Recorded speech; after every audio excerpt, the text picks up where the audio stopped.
At my husband's funeral, my mother-in-law slapped my 7-year-old son across the face and told us to leave. She called him a bastard and me a gold digger right in front of the open casket. I held my child close, wiped the mud from his cheek, and made a single phone call. I said, "Activate Protocol 4."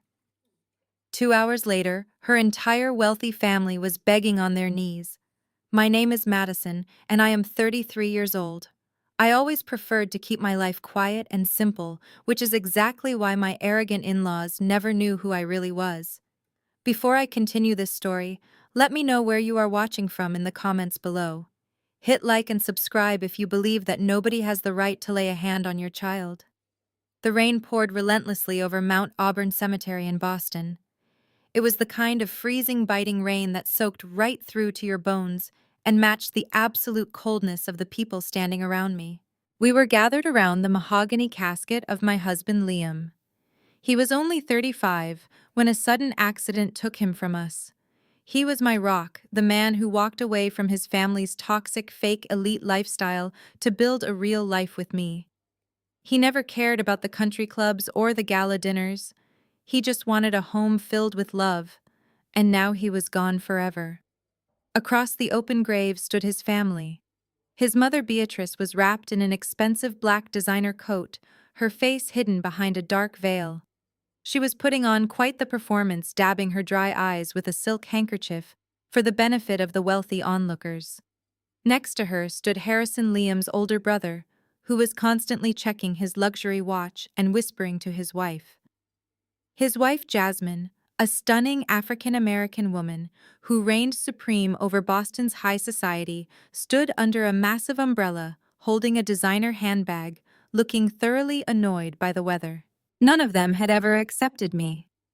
To them, I was just a plain, boring office worker who had somehow tricked their golden boy into marriage. My 7-year-old son Leo was shivering in his small black suit. He did not fully understand the permanence of death yet, but he knew his father was in that wooden box. Unable to hold back his grief, Leo broke away from my side and took 2 steps toward the edge of the grave. He reached out his small, trembling hand, just wanting to touch the polished wood of his father's casket one last time. Before his fingers could even brush the mahogany, a hand struck out like a viper. Beatrice stepped forward and slapped Leo across the face. The sound cracked like a whip over the heavy rain. The force of the blow sent my little boy tumbling backward. He fell hard into the wet, cold mud, his dress pants and white shirt instantly ruined. He gasped, clutching his bright red cheek, his wide eyes filling with absolute terror, before he burst into tears. I did not scream. I did not break down into hysterics. Years of navigating high-stakes corporate warfare had taught me how to bury my panic and let ice run through my veins instead. I dropped to my knees into the mud and pulled Leo into my chest. I shielded him from the rain, holding his trembling body tight, and looked up at Beatrice. Beatrice looked down at us with pure disgust, as if we were pests ruining her perfectly curated event. "Do not let his filthy hands touch my son," she hissed, her voice dripping with venom. "This funeral is for family. Real family, not some gold-digging trash and a bastard child."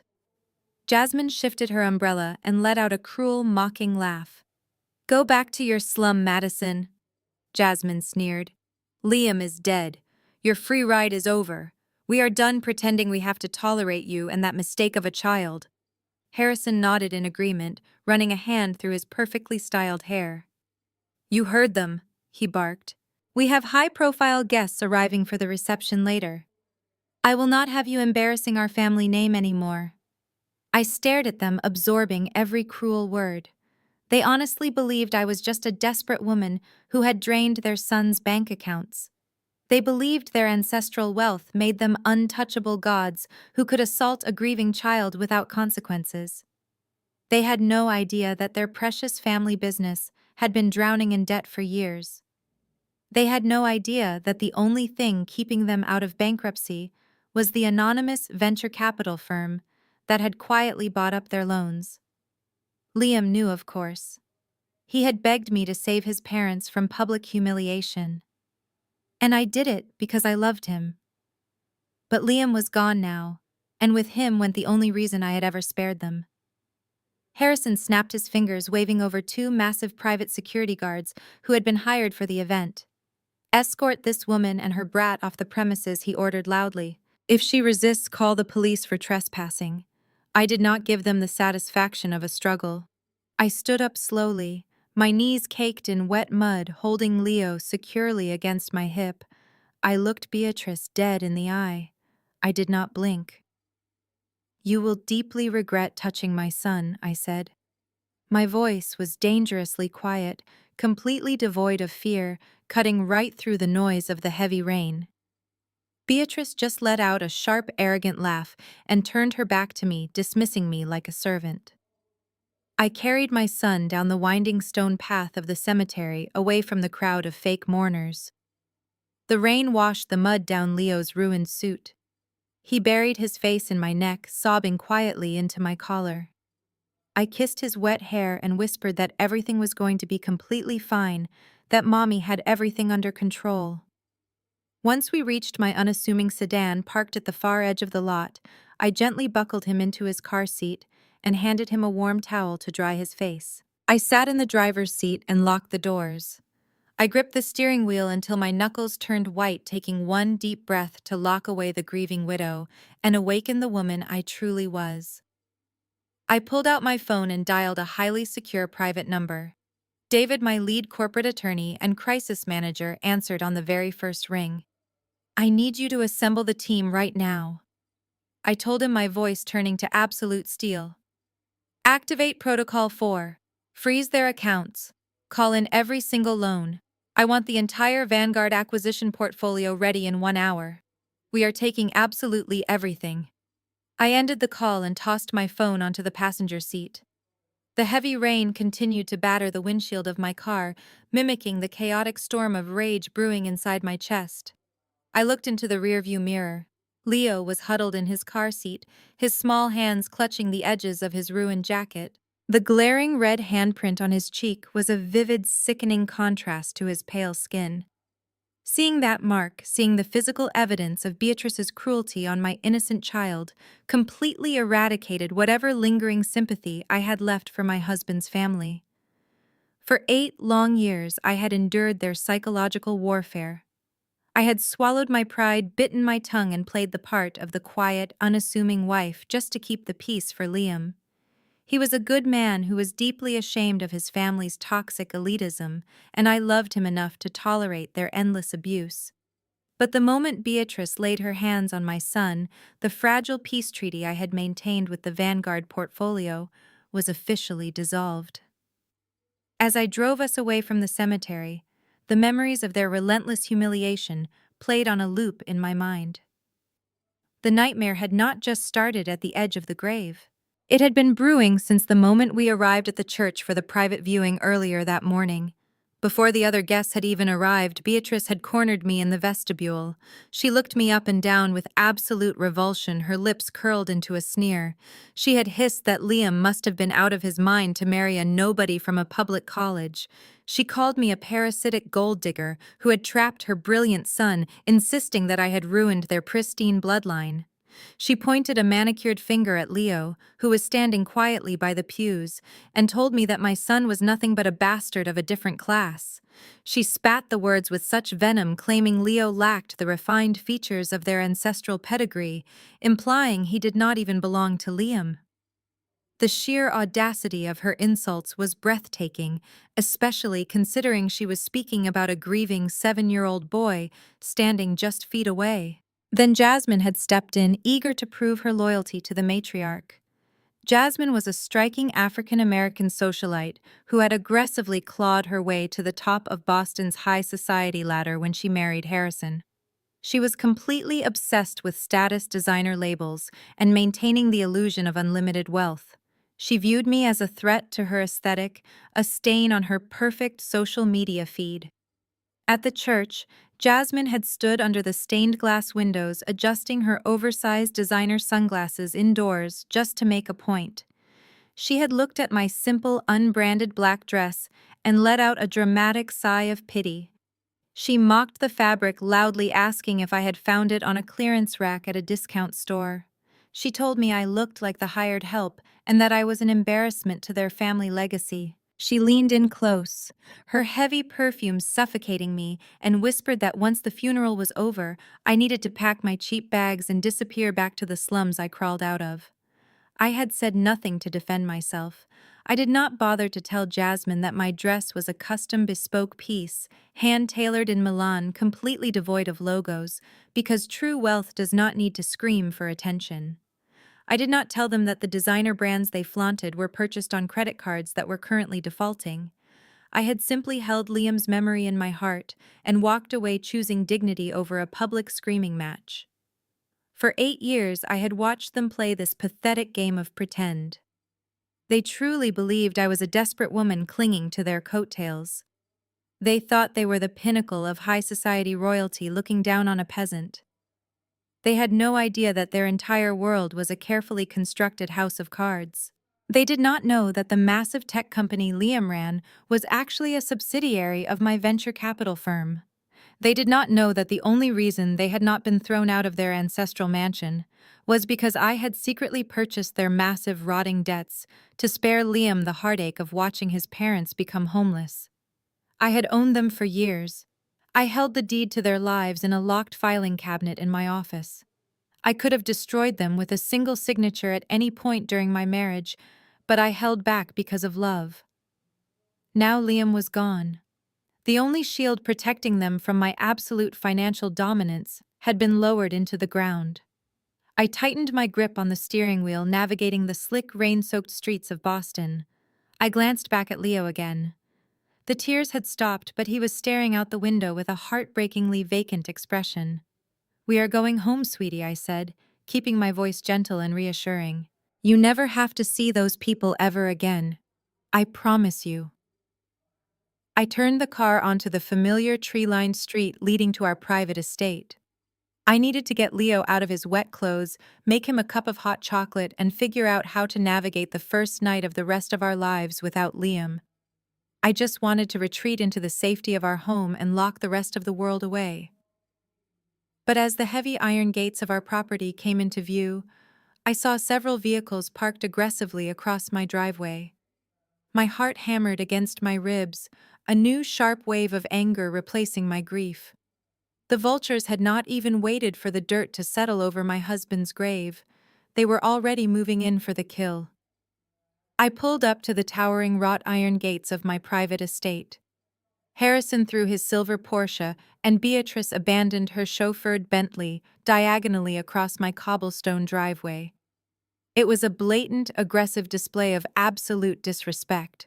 They had not even waited for the burial service to conclude before rushing here to stake their claim. I turned off the engine and unbuckled Leo. I carried him through the private garage entrance, bypassing the main doors entirely. I needed him safe, warm, and completely out of sight from the monsters invading our home. I settled him in his playroom with his favorite animated movie and gave him a strict instruction not to come out, no matter what he heard. Meanwhile, miles away in a high-security glass skyscraper overlooking the financial district, David was executing my orders with ruthless precision. David was not just a lawyer, he was the crisis management director for Apex Venture Capital, the multi-billion-dollar fund I had built entirely from scratch. When I gave the order to activate the Purge protocol, a specialized team of financial assassins went to work. They began pulling the heavily encrypted files out of our digital vaults. Those files contained every single leveraged asset, every defaulted commercial loan, and every desperate line of credit the family had begged for over the last 3 years. The public deeply believed my husband's family were untouchable titans of industry. Only my inner circle knew the pathetic truth. They were actually drowning in a sea of toxic debt completely owned by a shadow creditor. Me. David mobilized a fleet of forensic accountants and served immediate freeze notices to their banking institutions. He dispatched corporate litigators to lock down the commercial properties Harrison had foolishly used as collateral. The trap I had patiently maintained out of sheer love for Liam was finally snapping shut. The woman they thought was a fragile, grieving widow was actually a corporate titan preparing to orchestrate the most brutal financial slaughter Boston high society had ever witnessed. I smoothed down my wet black dress and walked down the long hallway toward the grand living room. The heavy oak double doors were wide open. The digital security keypad had been completely smashed, likely by one of Harrison's hired thugs. Inside the scene was a masterclass in sickening audacity. Beatrice was lounging on my custom Italian leather sofa, her muddy designer shoes resting casually on my pristine glass coffee table. Harrison stood by the home bar, carelessly pouring himself a massive glass of Liam's most expensive aged whiskey. Jasmine was pacing around the room with a silver tablet in her hand, actively appraising my personal belongings. She was pointing out the original oil paintings on the walls and the antique vases on the mantel, directing two burly movers who were holding heavy-duty black trash bags. "Just put all of her cheap clothes and generic junk in those bags," Jasmine barked at the hired men. "Do not scratch the mahogany dressers. We need to stage this house for the real estate agent by tomorrow morning." I stepped fully into the room, my quiet presence somehow drawing their attention immediately. Harrison took a sip of the whiskey and let out a satisfied sigh, completely unbothered by the fact that he was trespassing in a grieving widow's home. "Look who decided to finally show up," he sneered, swirling the amber liquid in his crystal glass. "I hope you did not take too long packing your bags mentally. We are on a very tight schedule here." Beatrice did not even bother to look at me. She kept her eyes fixed on a diamond necklace she had boldly taken from my jewelry box on the hallway console. "You have exactly 1 hour to gather your bastard child and whatever pathetic belongings you brought into this marriage," Beatrice dictated, her voice dripping with extreme entitlement. "This property belongs to the family trust now. Liam is gone, which means your parasitic attachment to our wealth is officially terminated." I did not scream. I did not fall to my knees and beg them for mercy. I simply walked over to the side table, picked up a crystal pitcher, and poured myself a glass of ice water. The complete lack of panic on my face seemed to irritate Jasmine deeply. She slammed her tablet down on a marble table and marched up to me, her heavy, expensive perfume clashing with the smell of the damp rain still lingering on my clothes. "Are you deaf or just incredibly stupid?" Jasmine demanded, her perfectly manicured fingernails tapping aggressively against the glass. "We already contacted the luxury brokers. They are coming to evaluate the estate in a few hours. We are selling this oversized mansion to cover the minor debts Liam carelessly accumulated. We are doing you a massive favor by packing your garbage for you. Grab your kid and get out before Harrison calls the police and has you dragged out in handcuffs for trespassing on our property." I took a slow, deliberate sip of my water. I let the silence stretch, allowing their arrogance to fill the room until it was suffocating. I looked at Harrison, then at Beatrice, and finally at Jasmine. I offered them a razor-thin, chilling smile that made Harrison shift uncomfortably by the bar.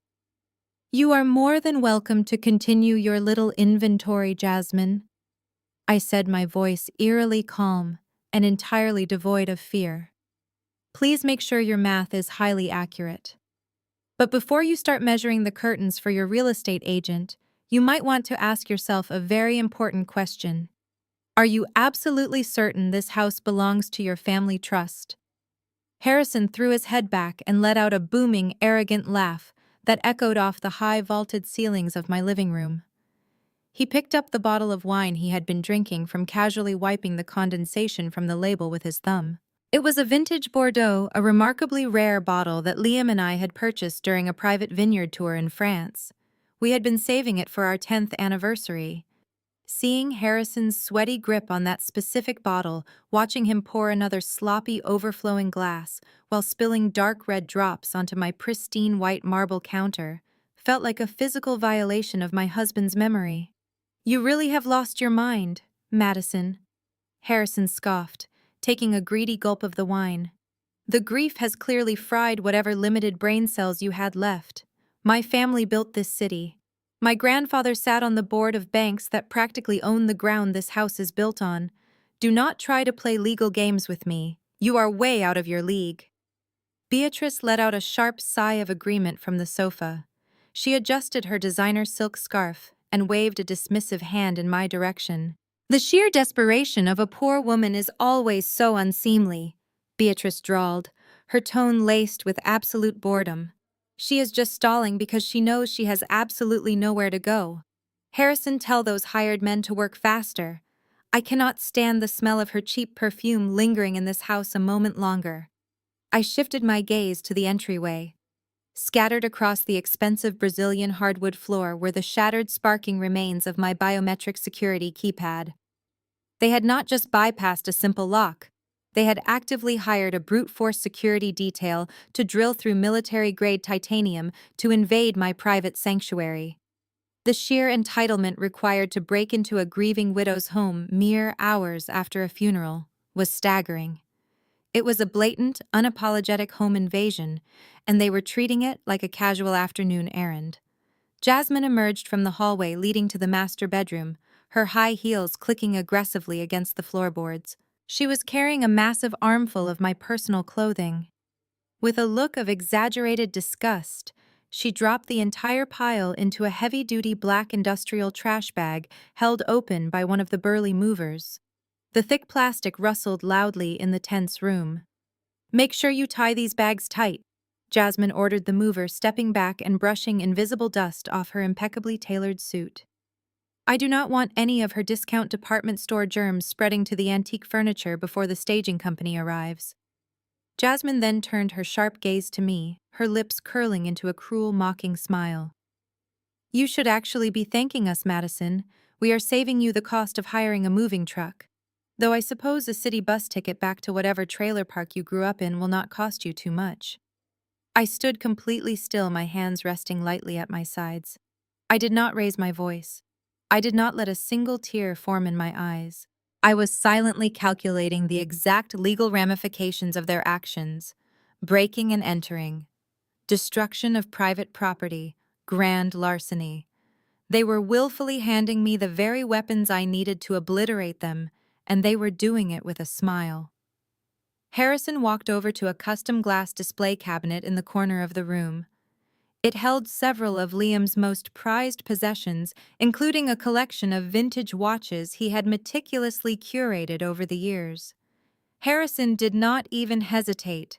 He smashed the small glass lock with the base of his whiskey glass, grabbed a solid gold timepiece, and casually strapped it onto his own wrist. "Liam always told me I would inherit his collection one day." Harrison lied smoothly, admiring the gold against his skin. "It is only fitting that the new head of the family wears the proper accessories. We have a massive gala to attend next week to reassure our investors that the family enterprise is perfectly stable despite Liam's unfortunate accident. We need to project strength and immense wealth." The sheer delusion of his statement was almost comedic. The family enterprise was hemorrhaging money at an alarming rate. Their investors were already panicking because Harrison had spent the last 3 years running their logistics division straight into the ground. Liam had been the only competent businessman in their entire bloodline, and he had explicitly refused to bail them out anymore unless they handed over complete operational control. They had refused choosing their bloated pride over financial salvation. "Put the watch back on the shelf, Harrison," I said. My voice was a low, dangerous murmur that instantly dropped the temperature in the room. Jasmine let out a sharp, theatrical gasp. "Excuse me," she snapped, marching right up to my face. "Do not you dare speak to my husband in that tone. You are nothing but a temporary mistake Liam made to rebel against his upbringing. You have zero authority in this house. Everything here belongs to the Vanguard estate, which means it belongs to us." Beatrice stood up from the sofa, using her towering height and expensive heels to try and physically intimidate me. She walked over and stood shoulder to shoulder with Jasmine, forming a united front of pure, unadulterated malice. "You have overstayed your welcome, Madison." Beatrice hissed, her eyes dark with hatred. "We are reclaiming what is rightfully ours. I want you out of my sight. I want you out of this city. If you ever try to contact us, or if you ever try to bring that bastard child around demanding a handout, I will personally ensure you spend the rest of your miserable life fighting lawsuits you can never afford to win." I looked at the three of them standing in the middle of my living room, drinking my wine, stealing my husband's belongings, and packing my life into garbage bags. They felt completely invincible. They felt like gods standing on top of a mountain. They were entirely oblivious to the fact that the mountain they were standing on was an active volcano, and I held the detonator right in the palm of my hand. I smiled. It was a cold, razor-sharp expression that finally made a flicker of genuine hesitation cross Jasmine's face. "You really should not have broken that security panel," I said softly, my eyes locking onto Beatrice. "Because now when the police arrive to remove the trespassers, you will have absolutely no way to explain the forced entry." Harrison burst into another round of arrogant laughter, but before he could formulate a response, the heavy sound of synchronized footsteps echoed from the front porch. The real storm was finally here. Jasmine strutted past the destroyed security console and moved deeper into the grand foyer. She held a sleek silver tablet in her manicured hands, her eyes darting greedily from wall to wall. She paused in front of a massive abstract canvas hanging above the marble fireplace. It was an original piece by a renowned contemporary artist that Liam and I had acquired during a silent auction in New York. Jasmine tapped the screen of her tablet with her stylus, her designer bracelets clinking noisily in the quiet room. She loudly announced the estimated auction value, making sure her voice carried directly into the kitchen where I was standing. Her tone was dripping with sickening satisfaction. "We have already contacted the premier luxury real estate brokers in the city," Jasmine declared, not even bothering to look in my direction.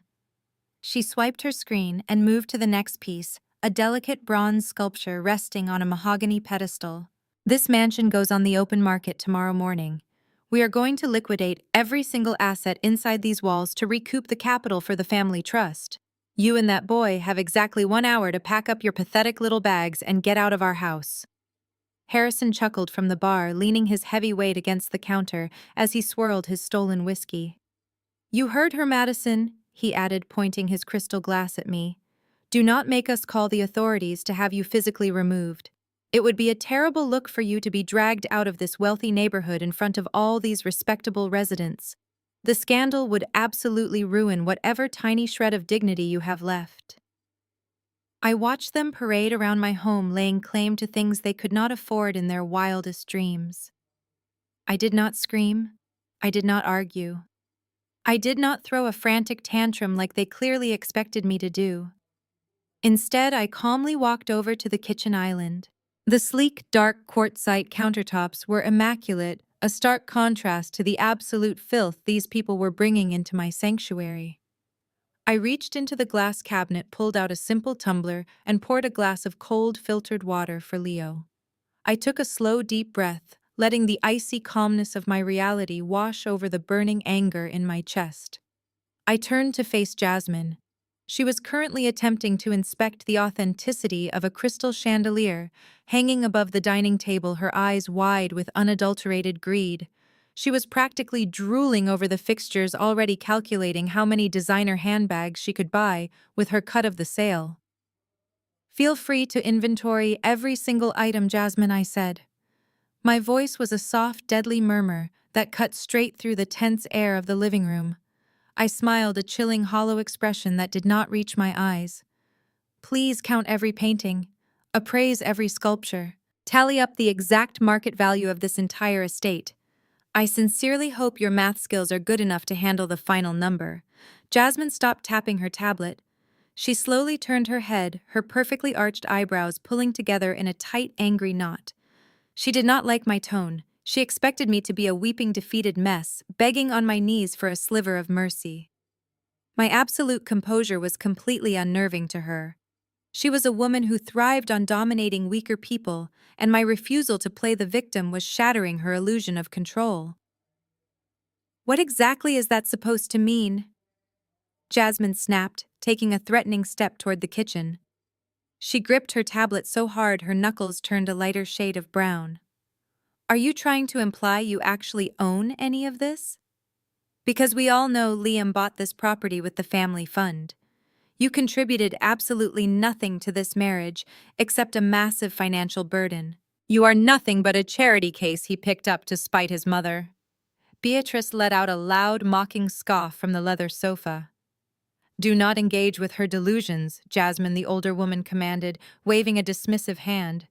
She is just trying to save face because her entire grift has been exposed. People like her always try to act tough right before they get thrown back into the gutter.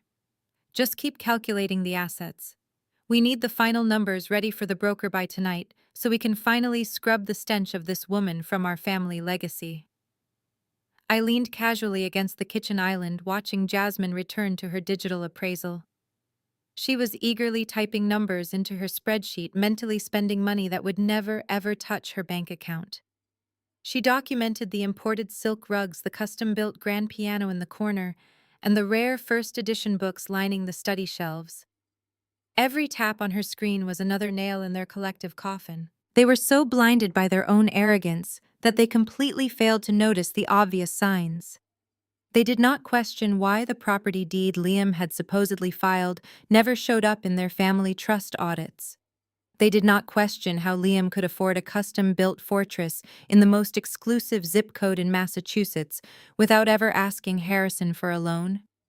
They simply assumed their bloodline entitled them to ownership of everything they laid their eyes on.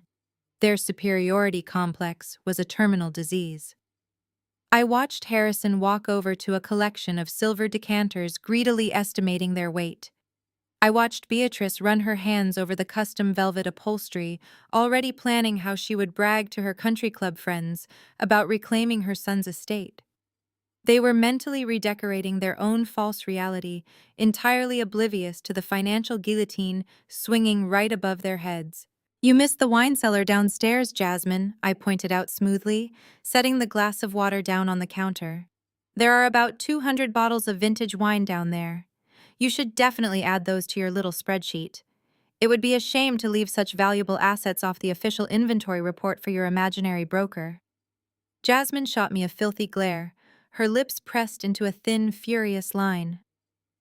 I do not need directions from a squatter, she hissed, though she immediately made a note on her tablet to check the basement. You are incredibly arrogant for a woman who is about to be completely homeless by sunrise. I smiled again, letting the icy silence hang in the air. I looked at the three of them, these pathetic, shallow creatures who had spent years torturing Liam with their endless demands for money and status. They were practically salivating over the wealth surrounding them entirely, unaware that the real owner of this estate was standing right in front of them, quietly orchestrating their absolute destruction. I did not need to raise my voice. I just needed to watch them dig their own graves a little bit deeper. The heavy sound of Italian leather shoes, stepping deliberately over the ruined pieces of my security console, echoed through the grand foyer. The front door had been left wide open by Harrison and his hired thugs, welcoming the damp, freezing air of the Boston storm directly into my home. A tall, sharply dressed man walked into the living room. He carried a sleek, genuine crocodile leather briefcase and wore an expression of perpetual practiced disdain. This was Preston Caldwell, the highly overpriced private attorney who had handled the family trust for the past 2 decades. He was a man who made his living shielding arrogant old money families from the consequences of their own spectacular financial failures. Preston did not even bother to look in my direction as he entered my kitchen. He walked straight over to Beatrice, offering her a slight, respectful bow of his head before placing his expensive briefcase flat on my pristine dining table. I have retrieved the documents from the firm vault just as you requested, Beatrice Preston announced. His voice was loud and heavily polished, designed to completely dominate the room. The legal protocols are fully prepared. We are ready to initiate the immediate transfer of the estate. Beatrice practically vibrated with malicious joy. She stood up straighter, her diamond earrings catching the dim light of the chandelier. Excellent work, Preston, she purred finally, turning her dark, predatory eyes toward me. I want this squatter to hear every single word. I want her to understand exactly where she stands in the grand hierarchy of this family. Preston popped the gold latches of his briefcase. The sharp click sounded like a firing squad loading their rifles. He reached inside and pulled out a thick, slightly aged manila folder sealed with heavy red wax. He broke the seal with a silver pen and slid a stack of dense legal papers onto the marble surface. "This is the last will and testament of Liam Preston," declared, adjusting his designer glasses as he looked down his nose at me. "It was drafted, signed, and fully notarized exactly 8 years ago, long before his unfortunate passing. 8 years ago." The words hung in the chilling air of the living room. That was an entire year before Liam and I had even met at that rainy charity gala downtown. That was before we fell in love, before we built a life together, and long before he walked away from the toxic, suffocating grip of his mother and brother. Preston cleared his throat and began to read the heavily bolded clauses aloud, ensuring his voice carried to every corner of the house. According to the stipulations set forth by the deceased, his entire estate encompassing all liquid assets, domestic and international real estate holdings, and the complete intellectual property portfolio of his technology firm shall immediately revert to the Vanguard Family Trust. Furthermore, the deceased stipulates that his brother Harrison shall assume total and exclusive operational control over all corporate entities previously managed by Liam. Preston lowered the document and finally looked directly at me. His gaze was entirely devoid of human empathy. "Your name is not mentioned anywhere in this document, Madison. You are legally entitled to absolutely nothing. You do not own this house. You do not own his cars. You do not have a single claim to his company. You are a legal ghost." Beatrice erupted into a sharp, triumphant cackle. The sound was so incredibly ugly, so entirely devoid of any grief for her dead son, that it actually made my stomach turn. She marched across the kitchen, stopping just inches from my face. Her heavy, suffocating perfume masked the scent of the rain. "Did you honestly think a man of his immense stature would hand the keys to his empire over to a street rat?" Beatrice spat, her face twisting into a mask of pure, unadulterated cruelty. "You spent 8 years sleeping in his bed, playing the role of the devoted little housewife, and he never even bothered to update a single line of ink on his will. He never trusted you, Madison. He kept you around as a pet, a temporary rebellion to annoy me. But when it came to his legacy, he knew his loyalty belonged to his bloodline. He always knew he would leave you with nothing." Harrison puffed out his chest, stepping up to the marble island with a wildly arrogant smirk plastered across his face. He actually looked thrilled that his younger brother was dead. "It means I finally get to step in and fix the absolute mess Liam made of the tech division." Harrison bragged, completely delusional about his own business acumen. "I am going to restructure his little software company by next month. I will sell off the patents, lay off the redundant staff, and funnel those profits directly into our logistics firm to cover our operational debts. It is going to be a brilliant corporate turnaround." Jasmine emerged from the basement stairwell just in time to hear the glorious news. She practically sprinted into the living room, her eyes wide with greedy excitement. "So she really owns nothing?" Jasmine shrieked, happily tossing her appraisal tablet onto the couch. She turned to me, her gaze dropping instantly to my left hand. "In that case, Madison, you need to take off that wedding ring right now. If it was purchased with Liam's money, it is legally the property of the family trust. Hand it over, or Preston will add theft to the list of charges we are filing against you today." They stood around me in a tight, suffocating circle. The lawyer, the mother, the brother, and the sister-in-law. They were practically foaming at the mouth, celebrating their glorious legal victory over a grieving widow. They believed they had completely destroyed me. They believed this old, outdated piece of paper was their golden ticket back to the top of Boston high society. I looked down at the aged document resting on my kitchen counter. I did not cry. I did not shake.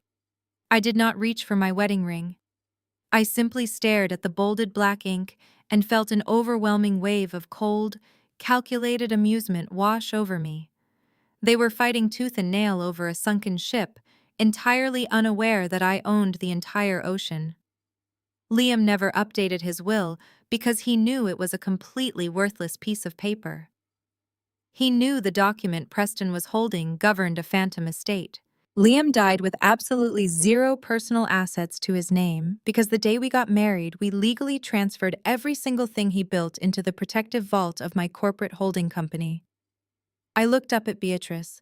Her eyes were burning with victorious malice, waiting for me to shatter into a million pieces.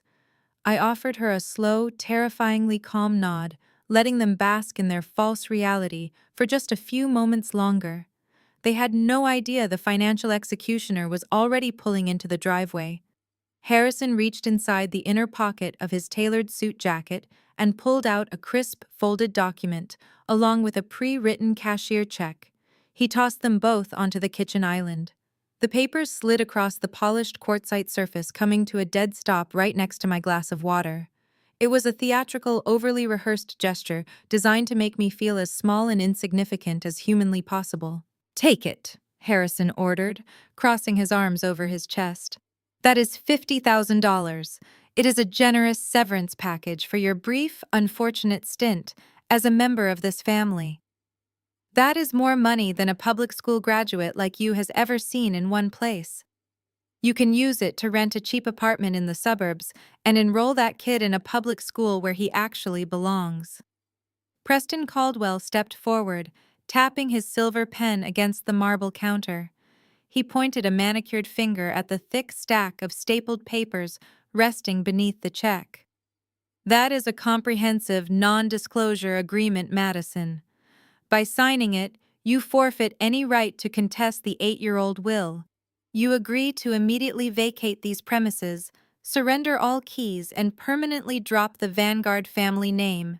You will never speak to the press, and you will never attempt to contact Beatrice or Harrison again." Jasmine let out a sharp, mocking laugh, examining her reflection in the dark screen of her tablet. "You should be kissing Harrison's feet for his extreme generosity," Jasmine sneered.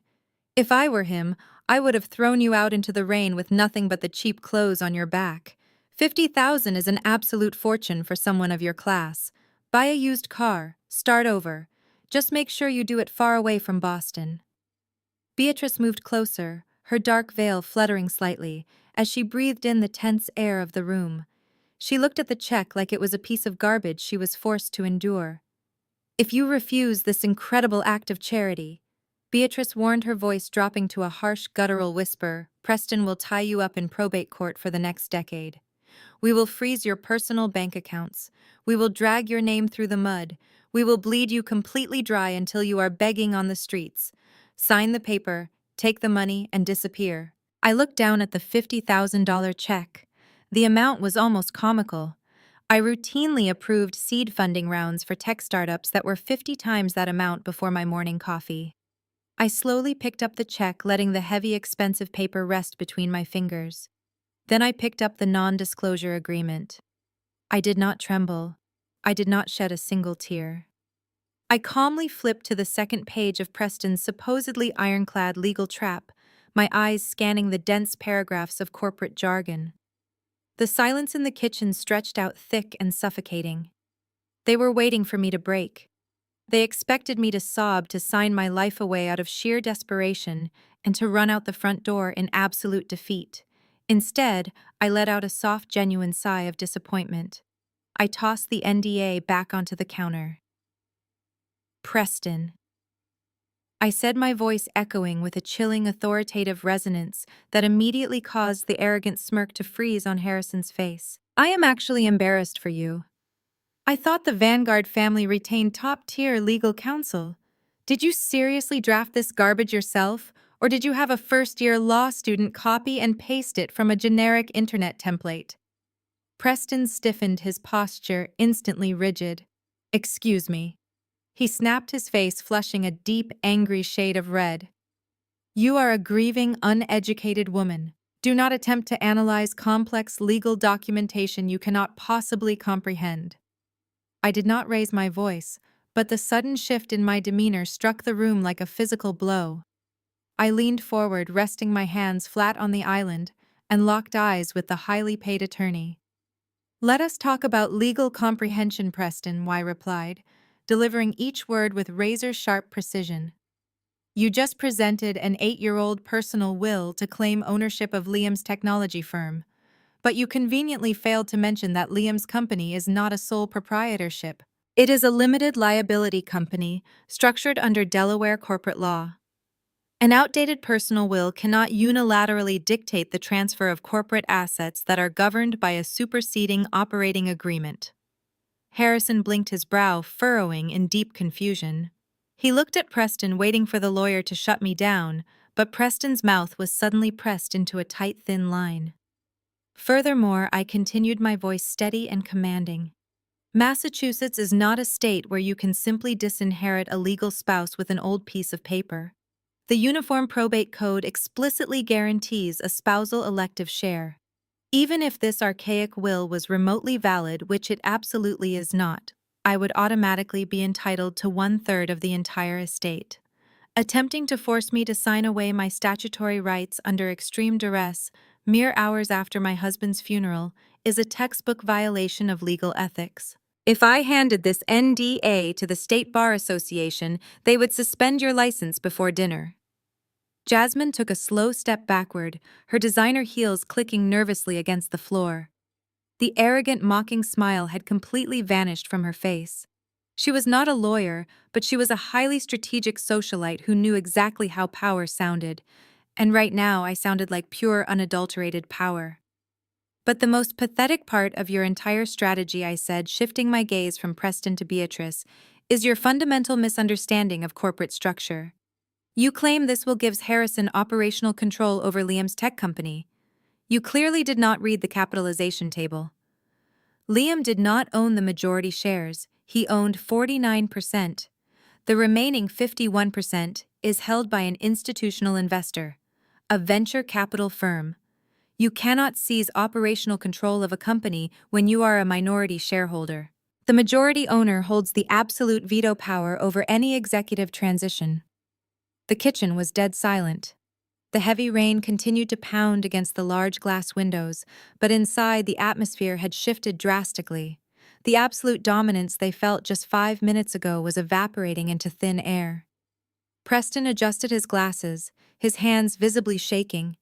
He tried to speak to regain control of the room, but the legal reality of my words had completely paralyzed him.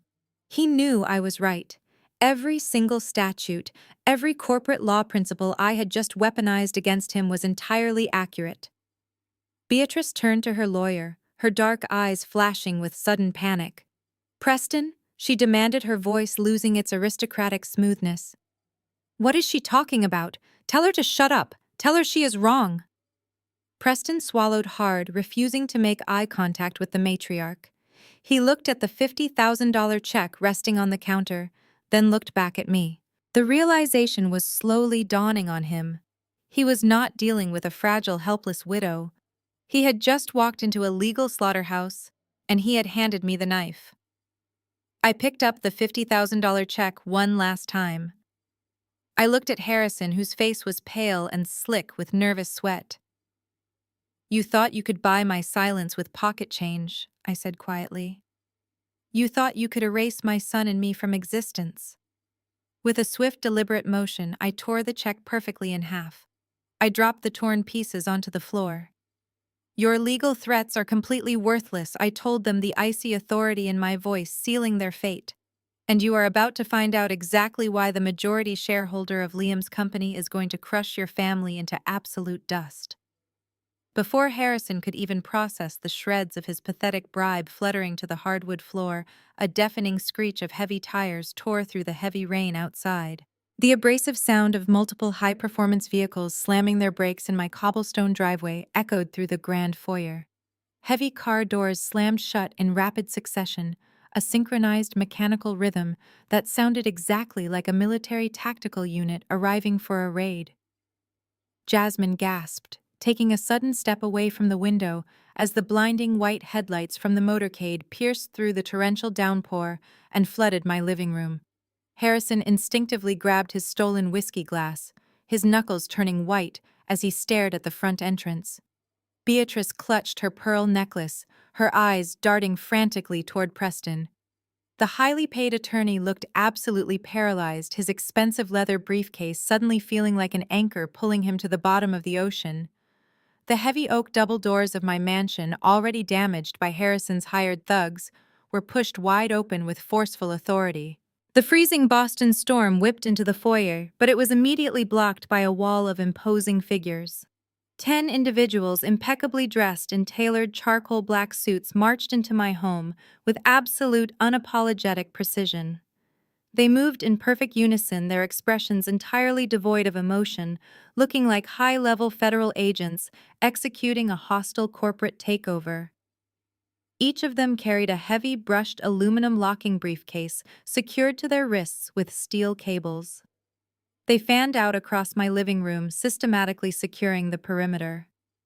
2 of them flanked the front entrance, while the others formed a protective barricade between my kitchen island and the arrogant trespassers who had dared to invade my sanctuary. They did not speak a single word. They did not acknowledge Harrison Jasmine or the trembling matriarch. They simply stood there, radiating pure, calculated intimidation. Beatrice finally snapped out of her shock. The sheer audacity of strangers ignoring her presumed authority ignited a furious, desperate rage inside her chest. "What is the meaning of this?"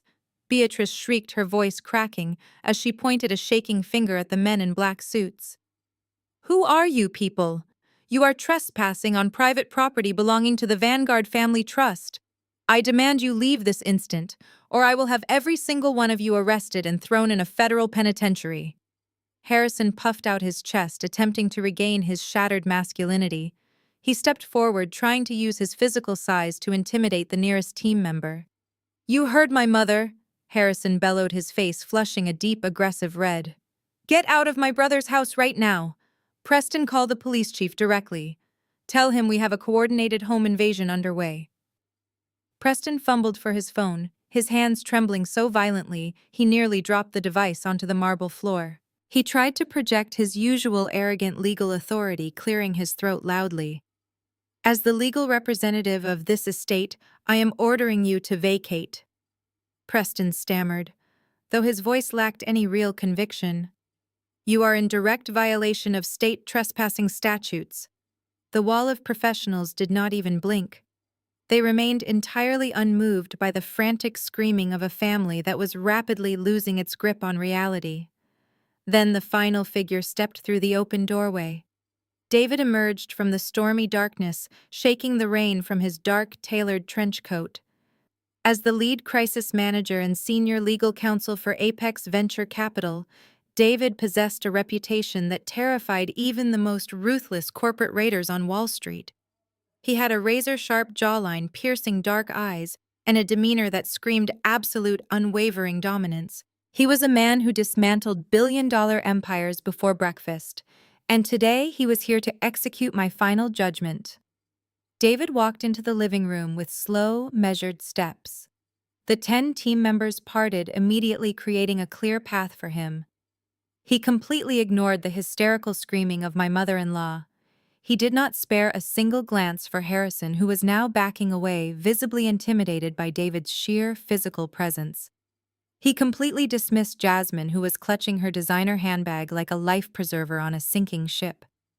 David walked straight past Preston, treating the highly paid family lawyer like an invisible piece of furniture. The utter dismissal was a fatal blow to Preston's ego. David stopped directly in front of the kitchen island where I was standing. He unbuttoned his coat, adjusted his suit jacket, and then, in front of the horrified eyes of my husband's arrogant family, David executed a deep, profoundly respectful bow. "Madam Chairman," David said, his rich, commanding voice ringing through the sudden suffocating silence of the room. "The acquisition files are all here. The forensic audit is fully complete, and the asset seizure protocols have been officially authorized by a federal judge. We are ready to begin the liquidation."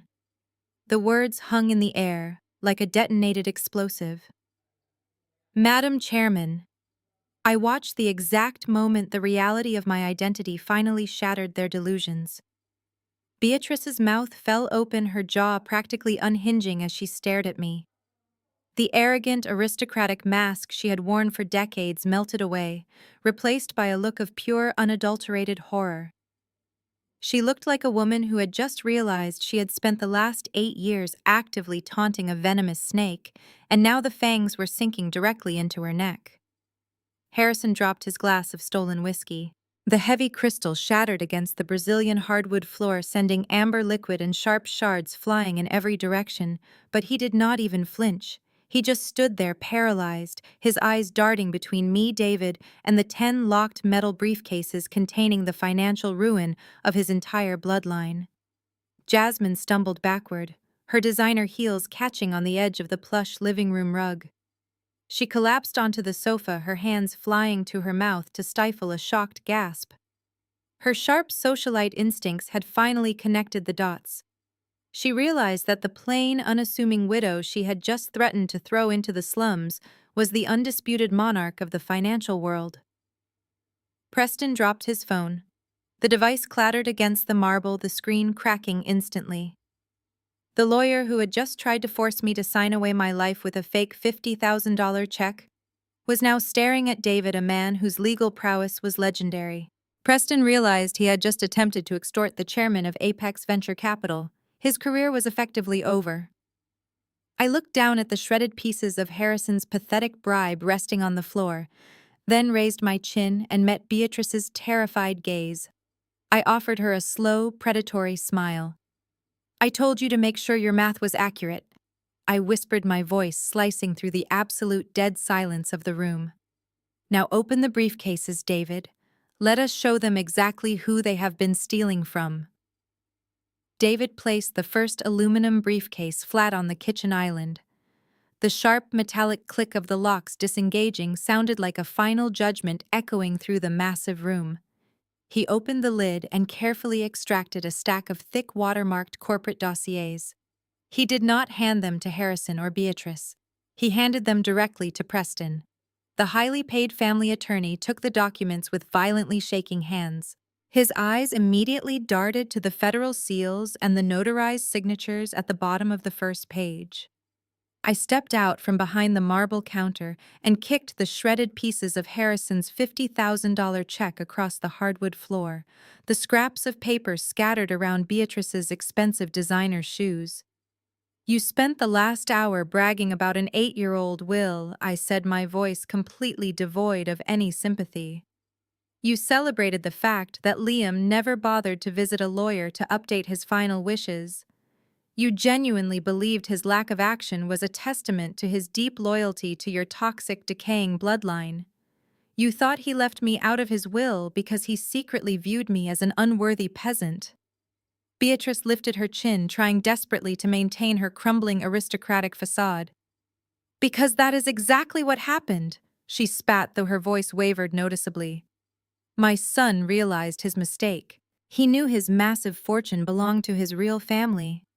I let out a slow, chilling laugh that made Jasmine flinch. "Liam did not forget to update his will, Beatrice. He intentionally ignored it because that piece of paper was entirely useless. A personal will only governs personal assets. And my brilliant, wonderful husband died with absolutely zero personal assets to his name." Harrison lunged forward, his face twisting into an ugly mask of pure rage and denial. "That is a blatant lie," he bellowed, pointing a thick finger at my face. "Liam built a technology empire from the ground up. He had domestic and international accounts. He owned this massive estate. He owned a fleet of luxury vehicles. Do not stand there and tell me my brother died broke." I did not even blink. I turned to Preston, who was currently turning the color of wet ash as he flipped through the heavy corporate filings. "Preston," I commanded, my tone forcing the lawyer to stand at strict attention. "Read the ownership structure of this real estate property aloud. Read it so the new head of the family can understand exactly what he does not own." Preston swallowed hard. A bead of cold sweat rolled down his temple. He opened his mouth, but his vocal cords seemed to have completely paralyzed. "Read it," David barked, stepping forward with a physically imposing presence that made Preston physically recoil. "This property," Preston stammered, his voice cracking pitifully. This property is not registered to Liam as an individual. It is registered as a corporate holding of Apex Venture Capital. I took a step closer to the group. The luxury cars parked in the heated garage outside. I continued listing the assets with surgical precision.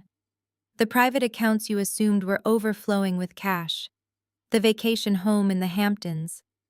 Every single luxury item you just spent the last hour drooling over is securely wrapped inside a Delaware corporate shell. Liam owned nothing on paper. Nothing on. He leased his entire life from a corporate entity. Harrison shook his head violently. No, he shouted, grabbing the edge of the dining table. The tech company. Liam's software firm is evaluated at $200 million. That was his creation. He was the founder. The old will explicitly gives me operational control of his shares. I crossed my arms and looked at Harrison with absolute, unfiltered pity. Liam was a brilliant software engineer, Harrison. He had incredible vision and a beautiful mind. But he did not have the $200 million required to scale a tech startup to global market dominance. He needed aggressive, unlimited venture backing. And he knew better than to ask his financially illiterate family for a single dime. Jasmine snatched the documents right out of Preston's trembling hands. Her dark eyes rapidly scanned the financial summaries and capitalization tables. She was a woman who understood money better than anyone else in that room, and I could see the exact second her brain processed the catastrophic reality of their situation. Jasmine gasped, her voice barely a terrified whisper. The tech company is not an independent entity. It is a wholly owned subsidiary. Liam transferred 100% of his founder shares into a corporate holding vault the day after he got married. Beatrice stumbled backward and collapsed heavily onto the leather sofa. She clutched her chest, her breathing turning shallow and erratic. "What does that mean?" Beatrice demanded, looking frantically at her lawyer. "Preston, fix this. Tell them the family trust overrides this corporate nonsense." "There is nothing to fix," Preston replied, his voice completely hollowed out by defeat. "The family trust has absolutely no jurisdiction here. Liam legally insulated his entire life, the tech company, the real estate, the liquid assets.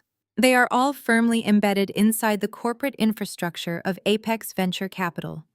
The 8-year-old Will I brought here today is governing an estate that literally does not exist. You came into my home to strip me down to nothing," I said, walking slowly until I was standing directly in front of Beatrice. "You brought trash bags to pack up my life. You appraised my art. You threatened to throw my 7-year-old son out into the freezing rain. You did all of this because you felt entitled to a $200 million empire. But you cannot seize a company that is already owned by an apex predator." Harrison stared at me, his chest heaving as he struggled to draw oxygen into his lungs. He pointed a shaking finger at David, then back at me. "Who owns Apex?" Harrison demanded, his voice dropping an octave as pure panic finally set in. "If Liam gave his entire company to this venture capital firm who is sitting on the board, who has the authority to release the funds?" I reached into the pocket of my black dress and pulled out a solid matte black metal business card. I held it between my fingers, letting the dim light of the chandelier catch the embossed silver lettering. I did not hand it to Harrison. I simply dropped it onto the marble kitchen island. The heavy metal hit the stone surface with a sharp, definitive clink that echoed perfectly through the silent, rain-battered house. "Read the card, Harrison," I whispered. "Read it and understand exactly whose house you just broke into." Harrison leaned over the marble counter. Jasmine hovered right over his shoulder. They both stared at the silver lettering. I watched the blood completely drain from their faces as they read my name printed boldly across the center of the metal card. Right below my name was my official corporate title. The title that proved I was not a fragile, grieving widow. The title that proved I was their absolute worst nightmare. Harrison stared down at the matte black metal card resting on the marble island. His eyes traced the embossed silver lettering over and over again, as if hoping the words would magically rearrange themselves into something that made sense to his fragile, arrogant ego. His breathing turned shallow. He blinked rapidly, a thick layer of cognitive dissonance preventing his brain from accepting the reality presented right in front of him.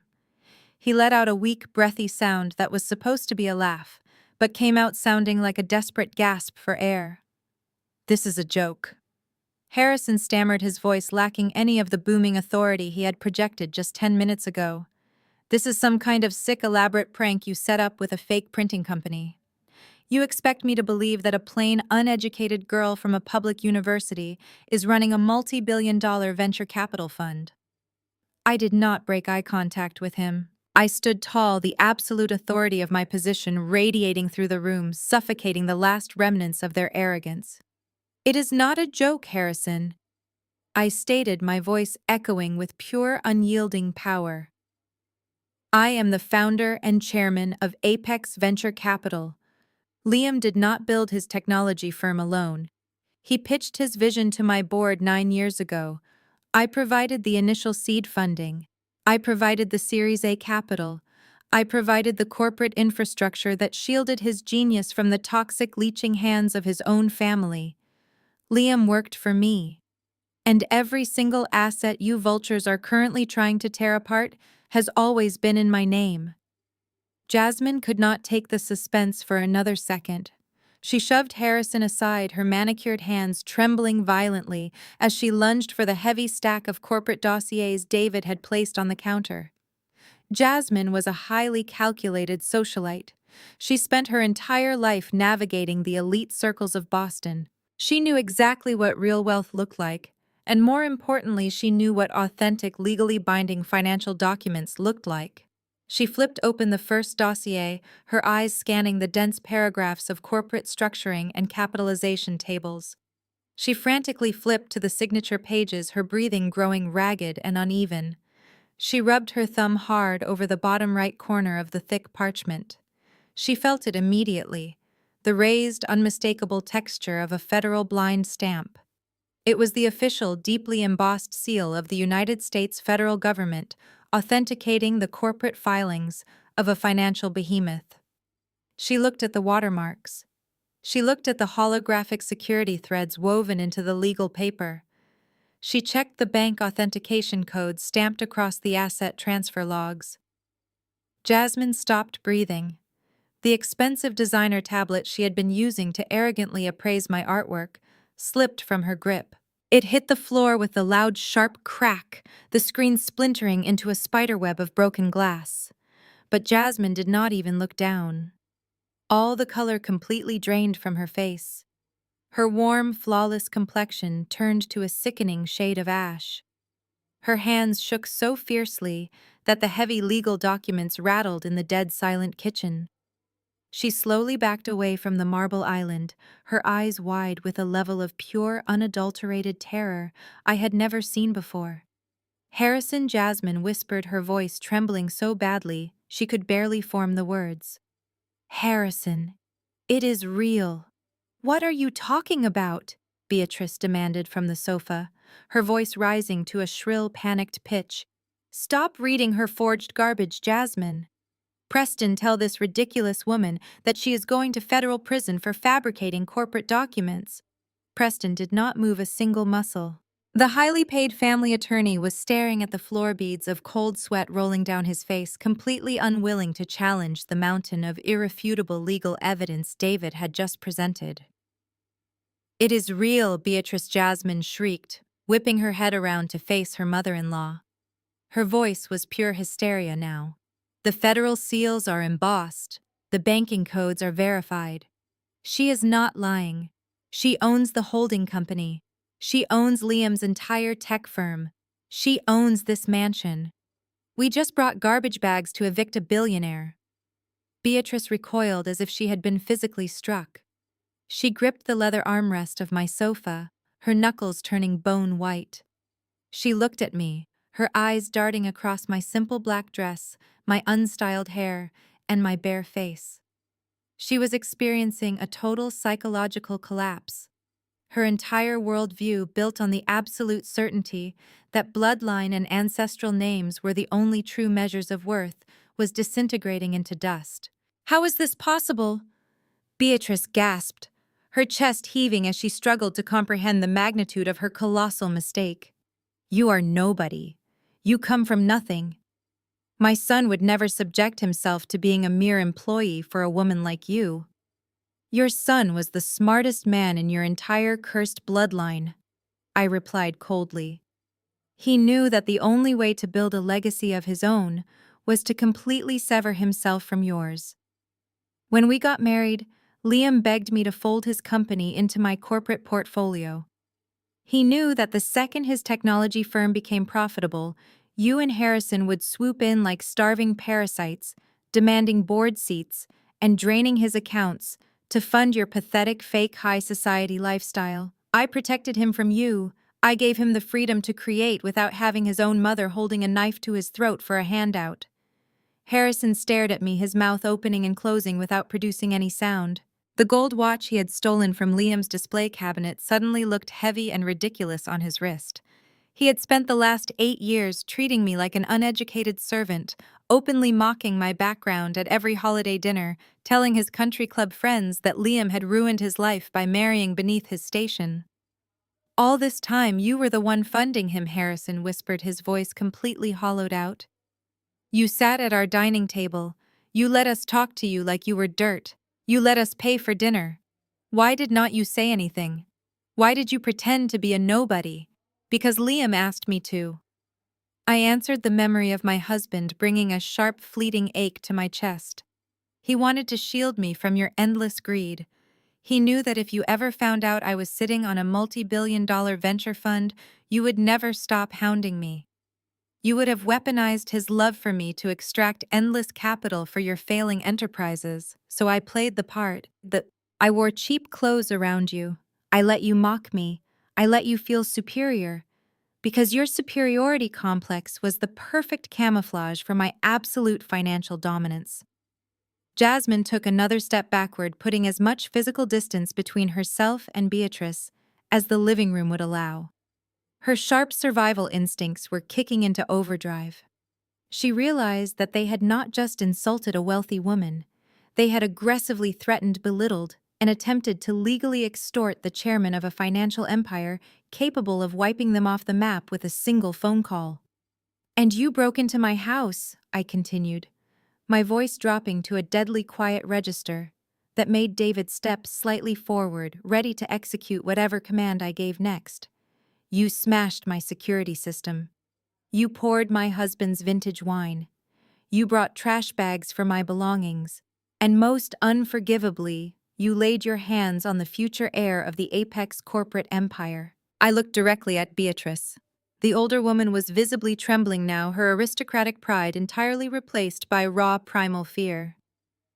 "You thought I was just a squatter holding onto a dead man's house," I said, reaching for the second aluminum briefcase David had brought into the room. "But you have not even seen the best part yet, because my ownership of Liam's assets is only half the story. The other half is what I own of yours." Harrison stared at the scattered documents, his brain violently rejecting the reality presented right in front of his eyes. The cognitive dissonance was too massive for his fragile, inflated ego to handle. He let out a guttural, furious roar that tore through the tense silence of the living room. He lunged forward, snatching the thick stack of corporate dossiers right out of the trembling hands of their highly paid attorney. He gripped the heavy, watermarked parchment and began ripping the pages apart with frantic, aggressive, chaotic motions. "This is absolute garbage," Harrison bellowed, his face turning a dangerous, volatile shade of crimson. He tore a capitalization table in half and threw the shredded pieces directly at David, but the towering crisis manager did not even flinch.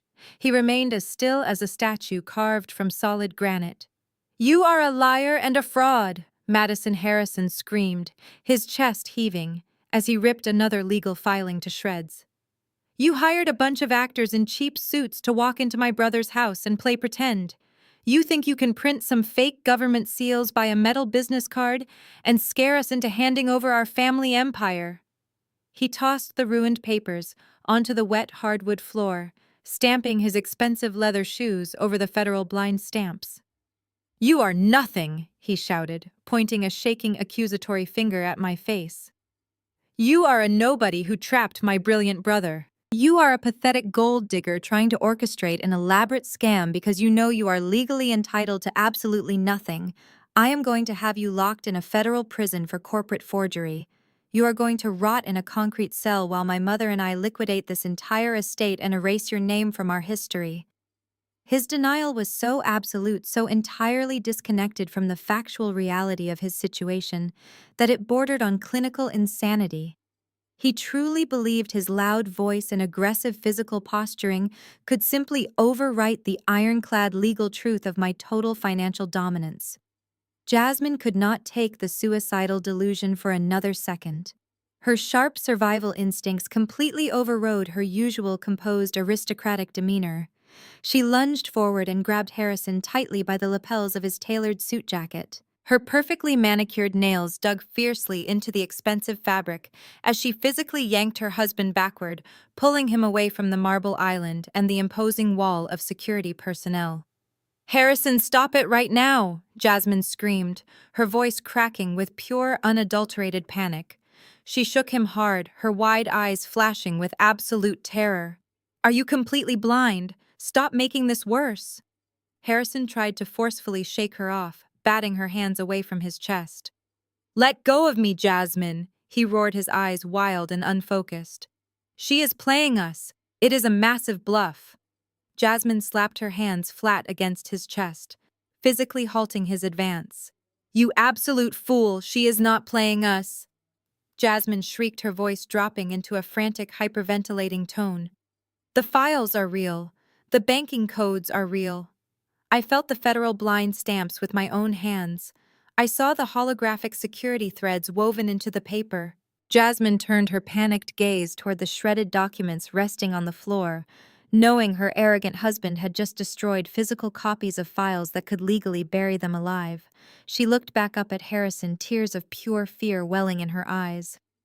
"Harrison, listen to me," she pleaded, her composure completely shattered. "I know what federal authentication looks like. I know what Tier 1 corporate counsel looks like. Look at the men standing in this room. They are not actors. She is not lying. She owns the holding company. She owns your brother's entire tech firm.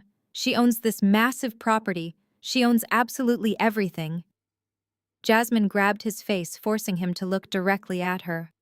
"We just broke into the private residence of a billionaire and you are screaming in her face." Jasmine whispered, her voice trembling violently. "We need to leave right now before she destroys us."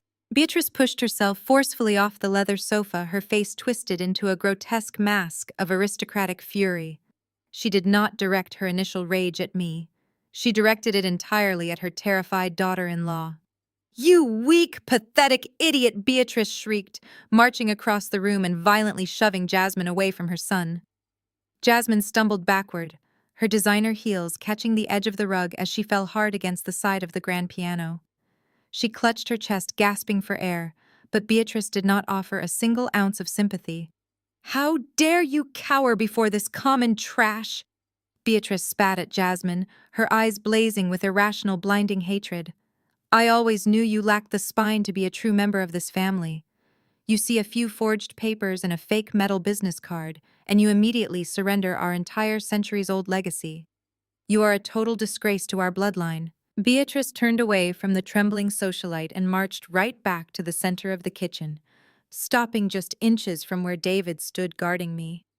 She glared at me, her chest heaving, completely blinded by her own bloated, fragile ego.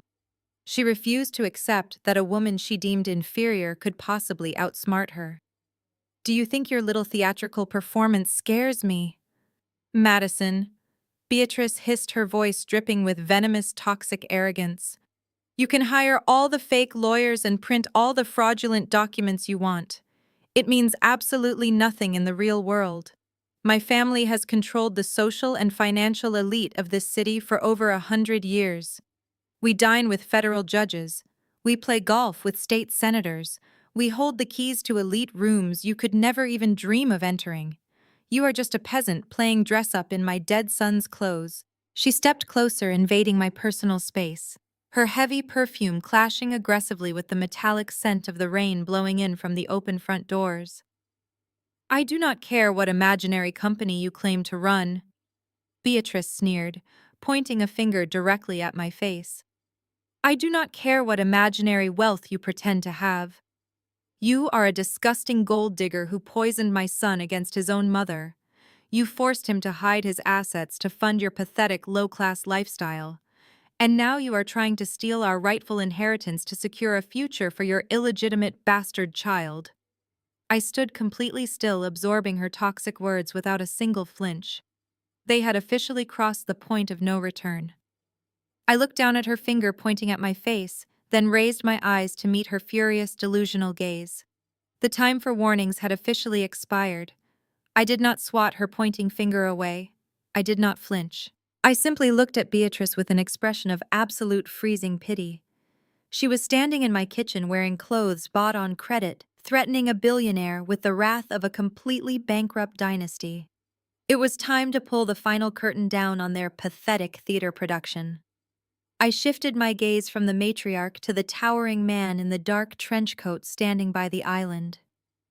I gave David a single, barely perceptible nod. David immediately stepped forward. He bypassed the shredded remnants of the first dossier and reached for the second aluminum briefcase resting on the counter. The heavy metallic snaps echoed loudly as he unlocked it. He opened the lid and carefully lifted out a single thick binder. Unlike the previous documents, this one was bound in striking blood-red leather. He placed it squarely on the marble surface right in front of Harrison. "You love talking about your century-old legacy, Beatrice," I said, my voice cutting through the tension like a scalpel. "You love bragging about your ancestral mansion and your exclusive country club memberships. You treat the Vanguard name like it is a royal title that gives you permission to step on the rest of the world. But your entire existence is a carefully curated hallucination. Your royal title expired a long time ago." Beatrice scoffed, crossing her arms tightly over her chest. "What absolute nonsense are you spewing now?" she demanded, though her eyes darted nervously toward the red folder. I stepped closer to the island, resting my fingertips on the cool marble. "Your family empire did not survive the modern market, Beatrice. The logistics firm your grandfather built has been dead for years. You have been completely bankrupt for exactly 36 months. The word bankrupt hit the room with the force of a physical blow. Beatrice stumbled back a half step, her face contorting with a mix of fury and sudden creeping dread. She looked at Harrison, expecting her eldest son to immediately shout down my accusation. But Harrison was completely silent. His skin was the color of spoiled milk. He was staring at the red folder as if it were a live explosive device. "Tell her it is a lie, Harrison," Beatrice ordered, her voice trembling with rising panic. "Tell this delusional woman that our accounts are perfectly healthy." Harrison could not speak. His throat bobbed as he swallowed, hard sweat pooling at his temples. "He cannot tell you that I answered for him because Harrison knows exactly what is inside this red file. 3 years ago, when the supply chain collapsed and your logistics contracts were terminated, the Vanguard Trust completely dried up. But instead of admitting defeat, instead of downsizing and living within your actual means, Harrison made a choice. He chose his massive ego over your family survival. He could not stomach the idea of losing his reserved table at the elite gala dinners. He could not face the humiliation of giving up his luxury cars or telling Jasmine she could no longer shop at designer boutiques." Jasmine slowly pushed herself up from the grand piano, her eyes fixed on her husband in absolute horror. "What did you do, Harrison?" she whispered, her voice cracking. "I will tell you exactly what he did." I continued, my tone dripping with icy precision. "To keep the illusion alive, to keep funding your fake elite lifestyle, Harrison sought outside capital. But traditional banks are not stupid. They looked at your bleeding balance sheets and laughed him out of their offices. No reputable institution would lend a single dollar to a sinking ship managed by an incompetent captain. So Harrison went to the shadows. He went to Wall Street." I opened the red folder. The top document was a master loan agreement, heavily notarized and stamped with banking seals. Harrison secured a massive, unregulated capital injection from an anonymous, highly predatory hedge fund, I explained, watching the life drain from Beatrice's eyes. "But shadow lenders do not give out cash based on a recognizable last name. They demand ironclad, tangible collateral. So without telling his mother, without consulting the board of directors, Harrison secretly mortgaged the crown jewels of your precious dynasty. He pledged the entire Vanguard restaurant chain, and more importantly, he put a massive toxic lien on your historic ancestral mansion in Beacon Hill. Beatrice let out a strangled, breathless gasp. Her hands flew to her mouth, her eyes wide with a level of devastation that was almost difficult to watch. The mansion in Beacon Hill had been in her family for 4 generations. It was the physical manifestation of her aristocratic pride. "You mortgaged my home," Beatrice shrieked, turning her furious, tear-filled eyes onto her eldest son. "You put a lien on the Vanguard estate. Tell me she is lying, Harrison. Tell me you did not gamble away the house I was born in." Harrison shrank back against the bar, unable to meet his mother's furious gaze. "I had to," he stammered, his voice pathetic and weak. "We needed the liquidity, Mother. The vendors were threatening to cut off the restaurants. The country club was going to publicly revoke our membership for unpaid dues. I was going to pay it back. I just needed a little more time to turn the profits around." "But you did not turn the profits around," I stated bluntly, dropping the undeniable reality back onto their heads. "You burned through the loan money in less than a year. You spent it on leased sports cars, lavish vacations, and custom-tailored suits you had no right wearing. And because you took money from a predatory shadow fund, the interest rate was set at an exorbitant, suffocating 25%. You have been drowning in compound interest for 36 months. The debt has ballooned to a staggering $45 million. You do not own a single brick of that mansion anymore. The hedge fund owns it. They own the restaurants. They own the ground you walk on." The living room fell into a dead, suffocating silence. The sound of the storm outside was the only thing masking the sound of their entire reality fracturing into pieces. Jasmine was sobbing quietly by the piano, realizing her life of endless luxury was a complete fraud built on toxic debt. Beatrice looked like she was going to have a heart attack, leaning heavily against the sofa as she processed the ultimate betrayal committed by her favorite son. Harrison looked up at me, his eyes filled with a desperate, cornered panic. "How do you know all of this?" he demanded, his voice cracking with fear. "The loan was highly classified. The hedge fund utilized a double-blind corporate shell to ensure total anonymity. It is not public record. Nobody in Boston knows about the mortgage. How did you get access to these files? How do you know all of this?"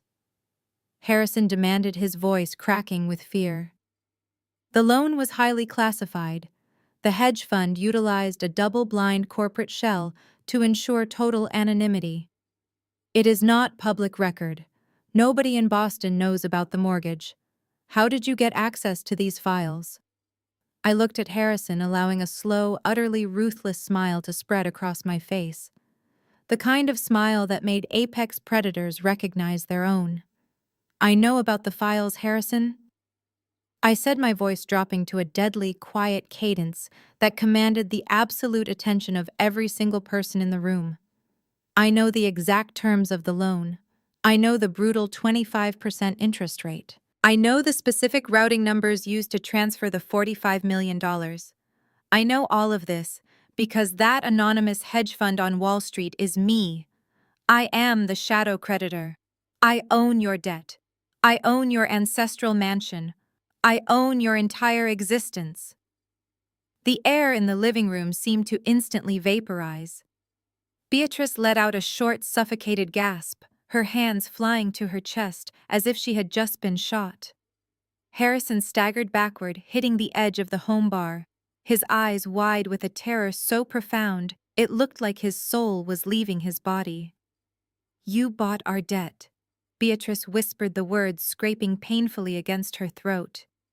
"You spent $45 million to buy our bankruptcy. Why would you do that? Why would you keep us alive just to watch us drown in interest?" "Because of your son," I answered, my tone hardening into cold steel. Because despite the decades of emotional abuse you inflicted upon him, despite the fact that you treated his wife like garbage and called his child a mistake, Liam still possessed a shred of human decency. When he discovered that Harrison had secretly mortgaged the Vanguard estate and destroyed the family legacy, Liam was devastated. He came to me in tears. He begged me to intervene. He asked me to buy the toxic debt from the original predators before they foreclosed on your historic home and threw you out onto the street. I spent $45 million of my own capital to keep a roof over your arrogant heads, strictly because my husband pleaded with me to preserve the very last ounce of dignity his parents had left.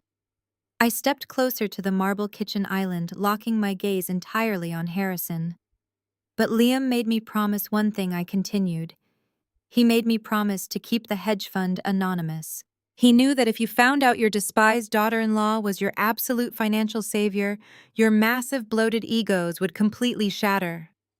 He wanted to give you a chance to restructure the logistics firm, pay off the debt quietly, and save yourselves without the humiliation of kissing my feet. But you did not save the company, did you, Harrison? I gestured for David. The crisis manager immediately pulled a thick stack of printed banking ledgers from the red leather binder and slammed them down onto the counter. The heavy thud made Jasmine jump out of her skin. "Let us talk about your brilliant corporate turnaround, Harrison," I declared, picking up the top ledger. "Let us detail exactly where my $45 million went after I wired it to your supposed corporate rescue account. Because it certainly did not go toward paying your vendors. It did not go toward employee pensions. It went directly into a labyrinth of offshore shell companies that you set up to fund your own pathetic vanity." I read straight from the highlighted financial records, making sure my voice was loud enough to echo off the high ceilings. 3 weeks after the loan was dispersed, you withdrew $2.5 million to purchase a pair of custom Italian sports cars. You registered them under a fake consulting firm to hide the assets from your own mother. A month later, you wired $4 million to a private aviation company to charter luxury jets for your weekend ski trips to Aspen. Beatrice turned her head slowly, looking at her eldest son with an expression of pure, unadulterated horror. "Harrison," she breathed out, her voice trembling with the realization of his massive betrayal. "You told me the company was just restructuring. You told me the cars were promotional leases. Oh, he lied about much more than the cars." "Beatrice," I interrupted smoothly, shifting my gaze to the stunning African-American socialite cowering near the grand piano. "Let us talk about Jasmine's fabulous lifestyle. The designer wardrobe, the exclusive country club fees, the sudden influx of high-end jewelry that she loves to flaunt at charity galas to prove she belongs in the Boston elite." I picked up a specific receipt and held it up for the room to see. 7 months ago, Harrison authorized a wire transfer of $850,000 to a private jeweler in Geneva. The memo line claimed it was a corporate logistics investment, but the actual purchase was a rare, flawless diamond choker. I pointed a rigid finger directly at Jasmine's neck. "The exact same diamond choker you are wearing right now, Jasmine. You are dripping in stolen funds. Your entire high society aesthetic is completely funded by criminal embezzlement.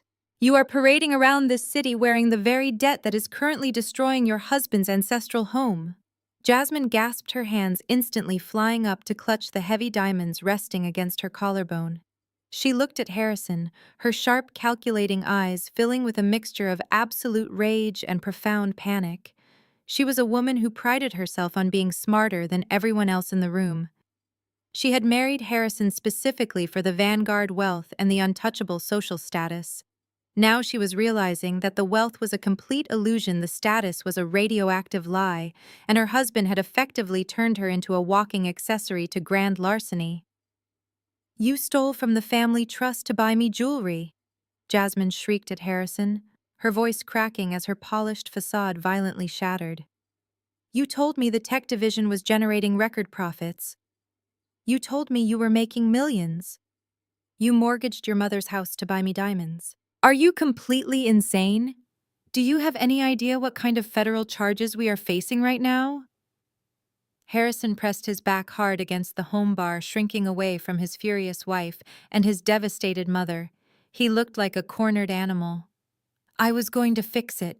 Harrison pleaded, his voice pathetic and whining. I had a plan. I was investing in new algorithms. I just needed to maintain our social standing so the investors would not pull out. I had to project success, Jasmine. You know how this city works. If they smell blood in the water, they leave you to die. You projected success by stealing $45 million from me, I stated, dropping the ledger back onto the marble island. You drained the lifeblood of your own family to buy temporary status symbols. You lied to your mother, you lied to your wife, and you spat on the mercy my husband begged me to show you. You took my money, Harrison, and you used it to fund the very arrogance that gave you the nerve to break into my house today. Beatrice began to weep. It was not a dignified, quiet cry. It was a loud, ragged, humiliating sound that tore from the depths of her chest. The grand matriarch of the Vanguard dynasty was breaking down completely. She finally understood that her golden child was a catastrophic failure. Her legacy was a smoking crater, and the woman she had spent 8 years mercilessly abusing was the sole owner of her entire reality. But my display of absolute financial dominance was not finished yet. I watched them crumble under the weight of their own toxic greed, and I felt nothing but a cold, clinical satisfaction. They had forced my hand. They had crossed the sacred boundary the moment they touched my son, and now they were going to experience the devastating consequences of triggering the moral hazard clause hidden deep within their loan agreement. I watched the absolute devastation settle over Beatrice. Her entire identity, forged in the fires of generational wealth and perceived social superiority, was burning to the ground right in front of my kitchen island. But the financial execution regarding Harrison and his stolen millions was not the final blow. The money was simply the mechanical instrument of their ruin. The true catalyst for their absolute destruction was entirely personal, and it was time they understood the exact price of their arrogance. I turned my back on their pathetic displays of panic and walked slowly toward the hallway leading to the playroom.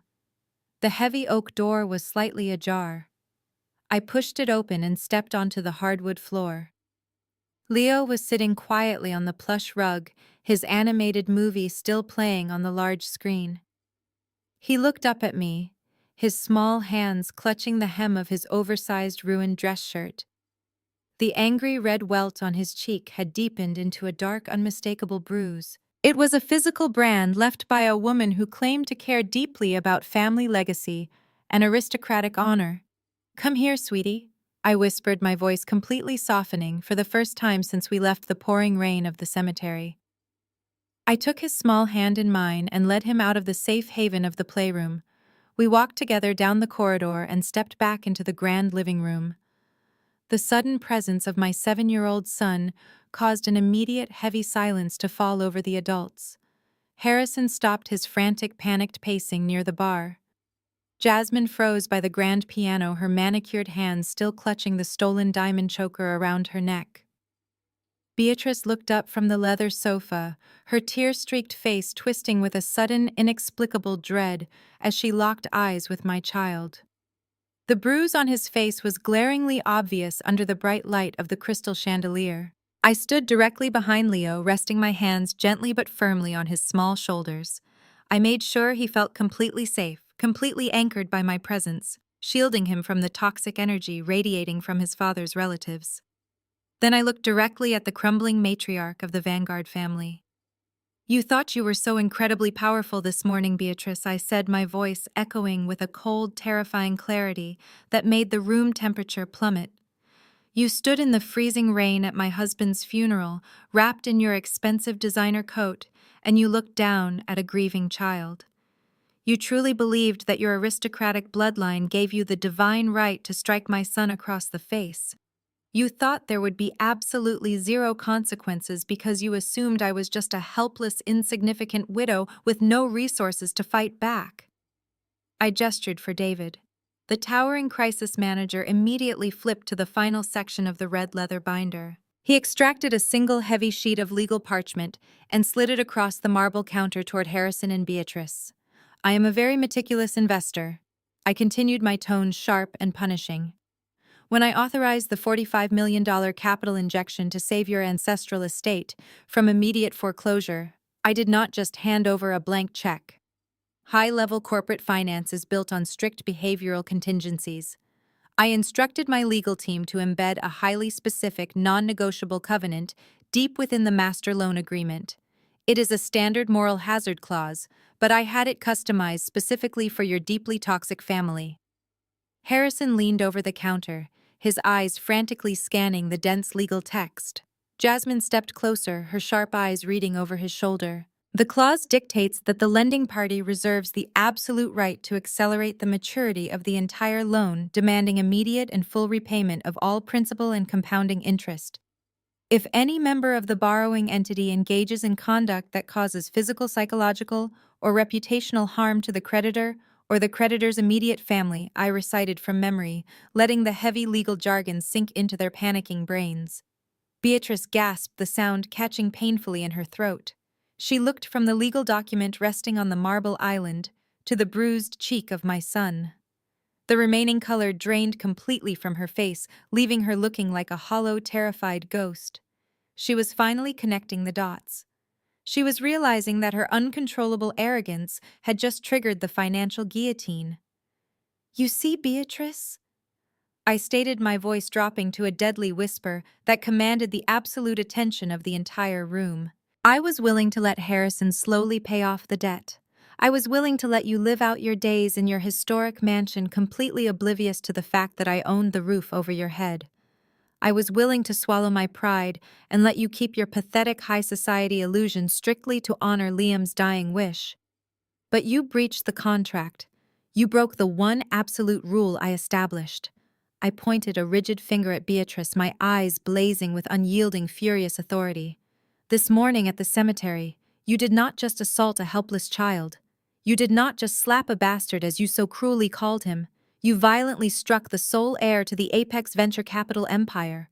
You laid your hands on the future chairman of the board, and by doing so, you defaulted on a $45 million loan in front of dozens of witnesses. Jasmine let out a piercing, hysterical shriek. She spun around and shoved Beatrice hard on the shoulder. "You absolute fool!" Jasmine screamed, her perfectly crafted socialite persona completely shattering into pieces. "You ruined us. You could not control your disgusting, bloated ego for one single morning. You slapped her son and triggered the default. We are going to lose everything because you had to prove you were the queen of the graveyard." Harrison backed away from his mother, shaking his head in absolute disgust. He was frantically looking for any scapegoat to blame for his own colossal corporate failures, and Beatrice had just handed him the perfect excuse. "You destroyed the family," Mother Harrison yelled, his voice cracking with severe panic. "You just handed our entire century-old legacy over to her because you could not keep your hands to yourself." I did not care about their vicious infighting. They were a pack of starving wolves turning on each other the second the meat ran out. I knelt down and covered Leo's ears, shielding his innocence from their toxic, desperate screaming. I looked up at the towering crisis manager standing by the kitchen island. The time for negotiations, secret bailouts, and family mercy was officially over. "David," I commanded, my voice slicing through the chaotic screaming of the living room with absolute freezing finality. "The grace period is permanently terminated. The moral hazard clause is fully activated. Seize the assets. Seize every single one of them." David did not hesitate.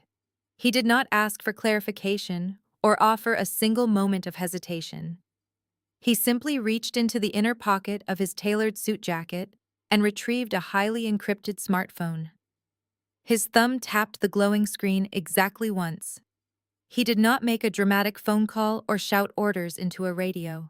He executed a silent digital command that instantly transmitted my authorization to a waiting army of corporate liquidators, federal auditors, and banking executives. The entire financial infrastructure of the Vanguard family was about to be dismantled in real time. The living room fell into a suffocating, breathless void. The only sound was the heavy rain violently lashing against the massive glass windows of my estate. Beatrice stared at David, her chest rising and falling in erratic, shallow gasps. Harrison stood frozen against the home bar, his eyes darting frantically between my completely calm face and the small digital device in David's hand. Jasmine remained glued to the side of the grand piano, her perfectly manicured hands gripping the polished wood so tightly her knuckles were stark white against her dark skin. They were waiting for an explosion. They had absolutely no idea the blast wave was already traveling through the fiber optic cables of the city. The silence was shattered by a sharp, piercing sound. Beatrice's designer handbag resting on the velvet armchair began to vibrate.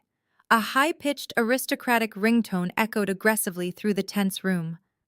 Less than a second later, Harrison's phone buzzed violently against the marble surface of the kitchen island. Almost immediately, Jasmine's phone chimed from inside her clutch. It was a synchronized, terrifying symphony of digital alarms, the symphony of their absolute ruin. Beatrice scrambled toward her handbag with a sudden, uncharacteristic lack of grace. She ripped her phone from the silk interior and stared at the caller identification. The remaining color drained completely from her face. It was her senior wealth manager at the most exclusive private bank in Boston. She swiped the screen to answer, her hands shaking so severely she nearly dropped the device. She put the phone to her ear, desperately trying to project her usual aura of untouchable authority. "Listen to me very carefully," Beatrice barked into the receiver, her voice trembling despite her aggressive tone. "I am currently dealing with a severe personal matter. Whatever minor banking issue you are calling about can wait until Monday morning." The voice on the other end of the line was loud enough for those standing nearby to hear. It was not the usual groveling, apologetic tone she was accustomed to. It was cold, clinical, and ruthlessly professional. "There is no banking issue to discuss on Monday," Beatrice, the wealth manager, stated flatly. "I am calling to officially inform you that every single account associated with your name, your husband's legacy, and the Vanguard Family Trust has been indefinitely frozen." Beatrice let out a strangled gasp. She gripped the edge of the armchair to keep herself from collapsing. "Frozen?" She shrieked, her aristocratic mask completely disintegrating. "You cannot freeze my accounts. I am your most prestigious client. I will have your job for this insolence. Unfreeze my platinum cards immediately." "You do not have any cards?" the manager replied, his voice devoid of any sympathy. "A federal court order was just executed against your estate. A $45 million lien has been triggered due to a breach of contract. Your credit limit has been reduced to absolute zero.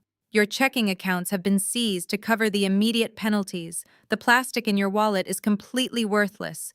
Do not attempt to visit the branch. Security has been instructed to turn you away."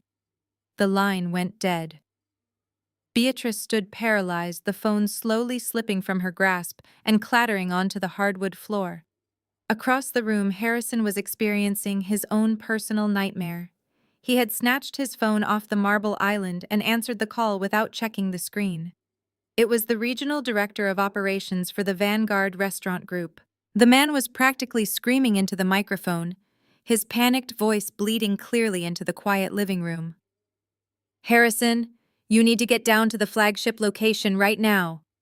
The director yelled, the background noise of total chaos and shouting echoing behind him. "Calm down and tell me what is going on," Harrison demanded desperately, trying to assert control. "Did a kitchen appliance catch fire? Did a pipe burst? Handle it yourself." "It is not a fire," Harrison, the director, screamed back, his voice cracking with pure hysteria. "Men in suits just walked through the front doors. They have federal badges and court orders. They are aggressively kicking the customers out of the dining room. They are telling the waitstaff to pack their belongings and leave the premises immediately." Harrison gripped the edge of the marble counter, his knees visibly buckling under his weight. "What do you mean they are kicking the customers out?" Harrison yelled, cold sweat beginning to pour down his forehead. "Tell security to throw those men out. Call the police. This is private commercial property. The police are the ones helping them lock the doors, the director cried out in sheer panic. The auditors are seizing the cash registers. They are changing the digital locks on the administrative offices. They told me the corporate accounts are entirely empty. The payroll has bounced. Harrison, they are boarding up the windows. The company is gone. We are completely shut down. Harrison tried to formulate a response. He opened his mouth to issue a command to project the image of a powerful chief executive officer, but absolutely nothing came out. The illusion of his power was instantly vaporized by the crushing weight of reality. The phone slipped from his sweaty fingers and slammed onto the kitchen island. The sheer physical toll of the realization hit him like a freight train. Harrison staggered backward away from the counter. His chest heaved violently as he struggled to draw oxygen into his failing lungs. The world-class tailored suit he wore suddenly looked like a cheap, ill-fitting costume. The stolen gold watch on his wrist was no longer a symbol of wealth. It was a heavy, suffocating shackle binding him to his crimes. His legs completely gave out beneath him. Harrison collapsed heavily into one of the tall leather bar stools. He folded forward, burying his face in his trembling hands. Sweat dripped from his brow, soaking the collar of his expensive shirt. He was hyperventilating, emitting short, ragged, pathetic sounds of total despair. The man who had arrogantly bragged about throwing me into the slums just an hour ago was now a broken, hyperventilating shell of a human being. He possessed absolutely no power. He had no money. He had no legacy. Jasmine stared at her own phone. She did not need to answer it to know what was happening. Her banking application was displaying a bright red notification of a total account freeze. The joint accounts she shared with Harrison were entirely zeroed out. The credit lines she used to fund her extravagant socialite lifestyle were permanently closed. She looked at her husband, watching him sweat and gasp for air in the chair. The reality of her situation crashed into her like a physical blow. She was legally bound to a man who had just orchestrated the total financial annihilation of his entire family. I stood calmly in the center of the kitchen, holding Leo securely against my side. I surveyed the absolute destruction of the Vanguard dynasty. There was no screaming left. There was no arrogant posturing. There was only the sound of heavy rain against the glass, the ragged breathing of a ruined man, and the deafening silence of a family that had finally been forced to pay their debts. Jasmine stood frozen by the grand piano. Her sleek designer phone felt like a burning coal in her manicured hand. The screen was locked on her private banking application, displaying a glaring crimson banner that read, "Account frozen," in bold capital letters. The joint checking accounts, the high-yield savings portfolios, the limitless offshore credit lines they had used to fund their extravagant lifestyle for the past 3 years. All of it was reduced to absolute zero. She traced her thumb over the digital numbers, her mind racing at 1,000,000 miles per hour. She was not just broke. She was legally tethered to a man who had just defaulted on a $45 million loan secured by a shadow hedge fund. The crushing weight of that corporate liability threatened to drown her completely. For 8 years, Jasmine had carefully curated her image as the untouchable queen of Boston high society. She had tolerated Beatrice and her thinly veiled condescension because the Vanguard name provided her with an impenetrable shield of extreme wealth. She had married Harrison believing he was a financial titan, a master of industry who controlled a century-old legacy. Now looking at him slumped over the bar stool, dripping with nervous sweat and wheezing like a terrified animal, the illusion entirely shattered. He was not a titan. He was a pathetic, incompetent fraud who had embezzled loan money to buy her affection. The heavy diamond choker resting against her collarbone suddenly felt like a physical noose pulling tight around her throat. It was not a symbol of luxury anymore. It was a piece of stolen evidence. It was a highly visible tracking beacon that federal auditors would use to seize whatever personal assets she had left.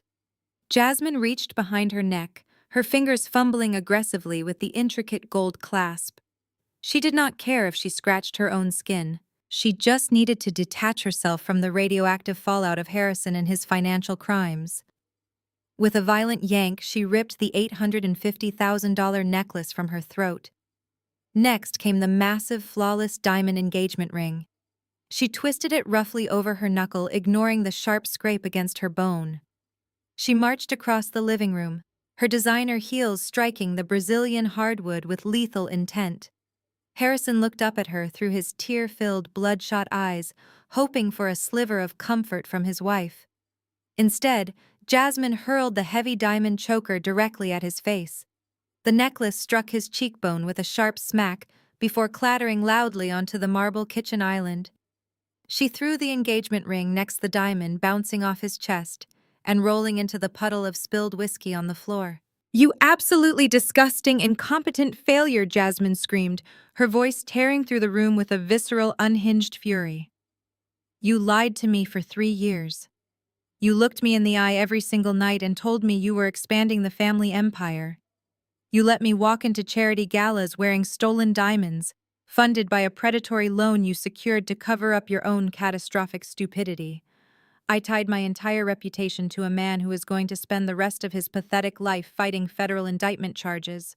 I am not going down with your sinking ship, Harrison. I refuse to let your massive financial incompetence drag me into a federal courtroom." Harrison tried to reach out to her, his hand shaking violently, but Jasmine slapped it away with pure revulsion. She spun around, locking her furious, blazing eyes onto Beatrice. The matriarch was still slumped on the leather sofa, clutching her chest as if she were actively having a heart attack. Jasmine marched over and pointed a rigid accusatory finger directly at the older woman. All the false respect she had previously shown the matriarch completely vanished, replaced by the raw, primal instinct of a cornered survivor, ready to sever a dead limb. "And you!" Jasmine shrieked, her voice echoing off the high, vaulted ceilings. "You are the most delusional, arrogant woman I have ever met in my entire life. You sit on your fake throne, judging everyone around you, demanding respect for a bloodline that is completely worthless. You spent all morning bragging about your aristocratic superiority. You just had to prove you were the absolute ruler of this family. If you had just kept your mouth shut and your hands to yourself at the cemetery, Madison might have let Harrison slowly pay off the debt. We could have survived this. But you could not resist feeding your bloated ego. You slapped a 7-year-old boy and triggered a corporate execution that just wiped out our entire existence. You destroyed your own family, Beatrice." Beatrice tried to speak, her mouth opening and closing like a suffocating fish, but no sound came out. The shock of being viciously attacked by her own daughter-in-law completely paralyzed her. Jasmine did not give her a chance to defend herself. She turned back to Harrison, her expression hardening into a mask of pure, calculated survival. "I am calling my attorneys the second I step out of this house," Jasmine declared, her tone absolutely lethal and entirely devoid of any marital affection. "I am filing for an expedited, at-fault divorce immediately. I will state on the official legal record that I had absolutely zero knowledge of your shadow loans or your offshore embezzlement. I will throw you directly under the bus to the federal auditors to protect my personal trusts and my own offshore accounts. I am entirely done with the Vanguard family. You are completely on your own." Jasmine did not wait for a response. She snatched her designer handbag from the armchair, completely ignoring the fact that the credit cards inside were entirely frozen. She needed to physically escape the blast radius of their destruction before the federal agents arrived at the estate. She turned on her heel and marched toward the grand foyer. She shoved her way past the imposing wall of David and his security team, not even pausing to look back at the absolute ruin she was leaving behind. She walked straight out the front doors, stepping directly into the freezing, torrential Boston rain without an umbrella. The sound of her high heels faded rapidly as she sprinted down the cobblestone driveway, prioritizing her own survival over the burning wreckage of her marriage. I stood quietly in the kitchen, keeping one hand securely wrapped around Leo to ensure he felt safe. I watched Jasmine flee into the storm, a rat instinctively abandoning a rapidly sinking ship. The internal betrayal was swift, brutal, and entirely expected. Greed was the only glue that had ever held their high society family together, and the exact moment the money evaporated, their loyalty instantly turned to ash. I looked back at Harrison, who was now weeping openly into his hands, entirely abandoned by his wife, and financially executed by his own mother. The absolute collapse of the Vanguard dynasty was unfolding perfectly. The front doors remained wide open, allowing the freezing Boston storm to violently whip through the grand foyer. The howling wind carried away the very last echo of Jasmine's frantic footsteps, leaving behind a suffocating heavy vacuum of absolute despair. Harrison was still slumped over the leather bar stool, his face buried in his hands, weeping with the pathetic, ragged breaths of a man who had just authorized the complete annihilation of his own bloodline. He was utterly paralyzed by the sheer magnitude of his financial crimes. But the execution of the Vanguard legacy was not yet finished. The financial ruin was only the foundation of their punishment. The true psychological destruction required a visual confirmation, a brutal, undeniable broadcast of their aristocratic empire crumbling into dust. I kept my hand resting securely on Leo's shoulder, anchoring my son against the chaotic energy of the room. I looked up and gave David a single deliberate nod. The towering crisis manager immediately stepped forward. He reached into his tailored trench coat and pulled out a sleek, large-screen iPad Pro. He did not say a word. He moved with the terrifying mechanical precision of a grim reaper finalizing a death warrant. He walked directly over to the leather sofa, where Beatrice was trembling uncontrollably. He stood over the broken matriarch, tapping the digital screen exactly twice to activate a highly encrypted high-definition live video feed. He turned the device around and held the glaring screen mere inches from Beatrice's face. "Look at the screen, Beatrice," I commanded, my voice slicing through the sound of the torrential rain with absolute freezing authority.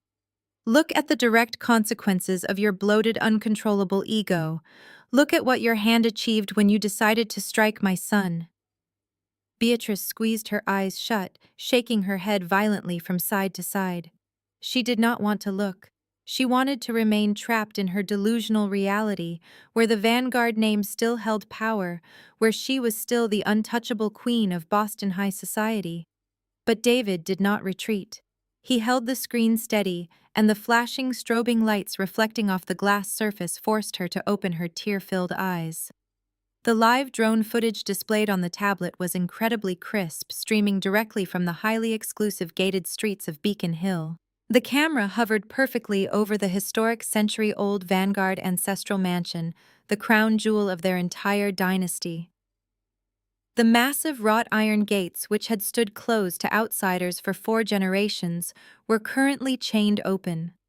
The pristine, manicured front lawn of the estate had been completely transformed into a chaotic staging ground for a federal-level asset seizure. Dozens of heavy-duty commercial moving trucks were parked aggressively along the private street, their amber hazard lights flashing wildly against the historic brick facades of the neighboring properties. Teams of men wearing yellow industrial raincoats and heavy boots were marching in and out of the massive front doors of the mansion like an army of ants dismantling a dead carcass. Beatrice let out a high-pitched, strangled gasp. Her trembling hands flew to her mouth as she watched the live feed. The camera angle shifted, zooming in closely on the front steps of the estate. Federal agents holding thick clipboards were standing under the grand portico, aggressively directing the moving crews. They were not treating the historic Vanguard artifacts with any aristocratic reverence. They were treating them like seized contraband to be liquidated at a rapid-fire municipal auction. "No!" Beatrice shrieked, her voice tearing from her throat in a ragged, agonizing wail. She reached out with her manicured hands, her fingers desperately scratching at the glass screen of the iPad, as if she could physically reach inside the digital feed and stop the men. "No, stop them. Tell them to stop. That is my home. That is my family history." I stood completely unmoving, watching her psychological collapse with clinical detachment. "They are currently clearing out the main drawing room," Beatrice Vassar stated, narrating the destruction with surgical precision. "The room where you hosted your exclusive country club luncheons. The room where you gossiped about my cheap clothes and mocked my public education." On the screen, 4 burly movers hauled a massive, intricately carved 18th-century mahogany dining table out the front doors. The rain immediately lashed against the priceless antique wood as they unceremoniously shoved it into the back of a waiting freight truck. Following right behind them, another team carried out a set of imported hand-woven Persian rugs, tossing them casually onto the wet pavement to be tagged and catalogued by the bank officials. My furniture. Beatrice sobbed, tears ruining her expensive makeup, leaving dark, ugly streaks down her pale cheeks. Harrison, do something. Harrison, they are destroying our home. They are throwing our heritage into the street. Harrison did not lift his head from his hands. He just continued to weep into the bar stool, completely broken by the reality that his fraudulent signature on a shadow loan document had authorized this exact catastrophic seizure. He had traded his ancestral home for leased sports cars and fake social status.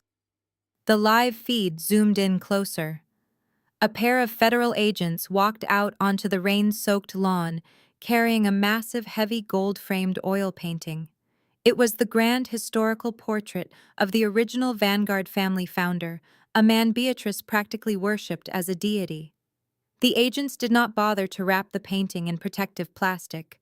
They simply leaned the priceless family heirloom against the side of a dirty moving truck, leaving the painted face of the aristocratic founder exposed to the freezing, unforgiving Boston storm. "That is your legacy, Beatrice," I whispered, my voice carrying a terrifyingly calm resonance that paralyzed the entire living room. "You spent your entire life believing that your bloodline elevated you above the basic rules of human decency. You thought the Vanguard name was a shield that permitted you to abuse, belittle, and assault anyone you deemed inferior. But your legacy was nothing but a rotting corpse propped up by toxic debt. And the moment you slapped my child, I decided to bury that corpse for good." Beatrice fell forward, sliding off the edge of the leather sofa.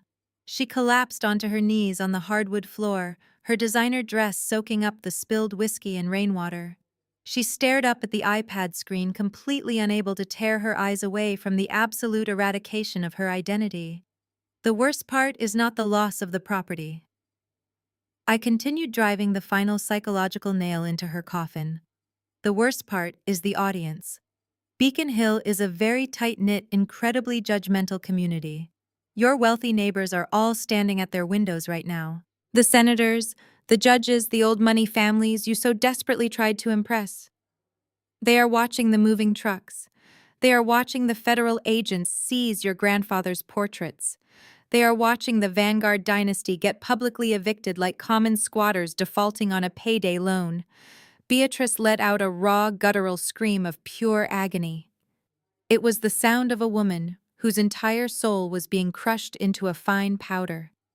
For decades, she had wielded her social standing like a lethal weapon, slicing down anyone who did not meet her impossibly arrogant standards. Now she was experiencing the ultimate, irrecoverable social death. She knew she could never show her face in Boston again.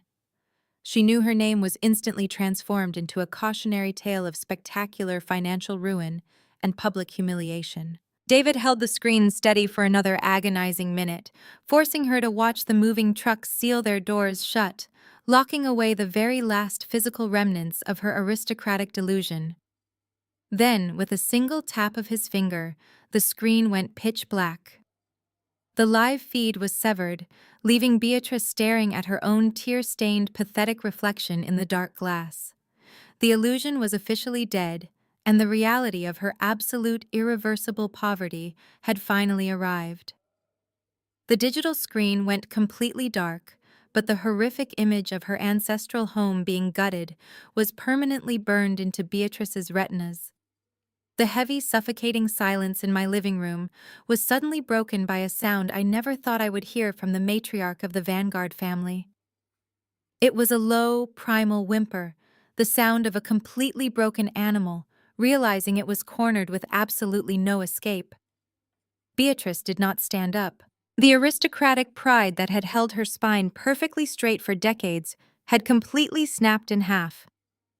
She remained on the hardwood floor, her knees soaking in the foul mixture of spilled whiskey rainwater and the mud that her own designer shoes had tracked into my home. The pristine silk of her morning dress was ruined, clinging to her trembling frame like a dirty rag. She looked up at me, and the transformation was absolutely staggering. The haughty, untouchable queen of Boston high society was gone. In her place was a terrified, desperate, hollowed-out shell of a woman. She moved, not with the graceful, measured steps of a wealthy socialite, but with the frantic, uncoordinated scrambling of a beggar. Beatrice crawled across the wet floor toward me.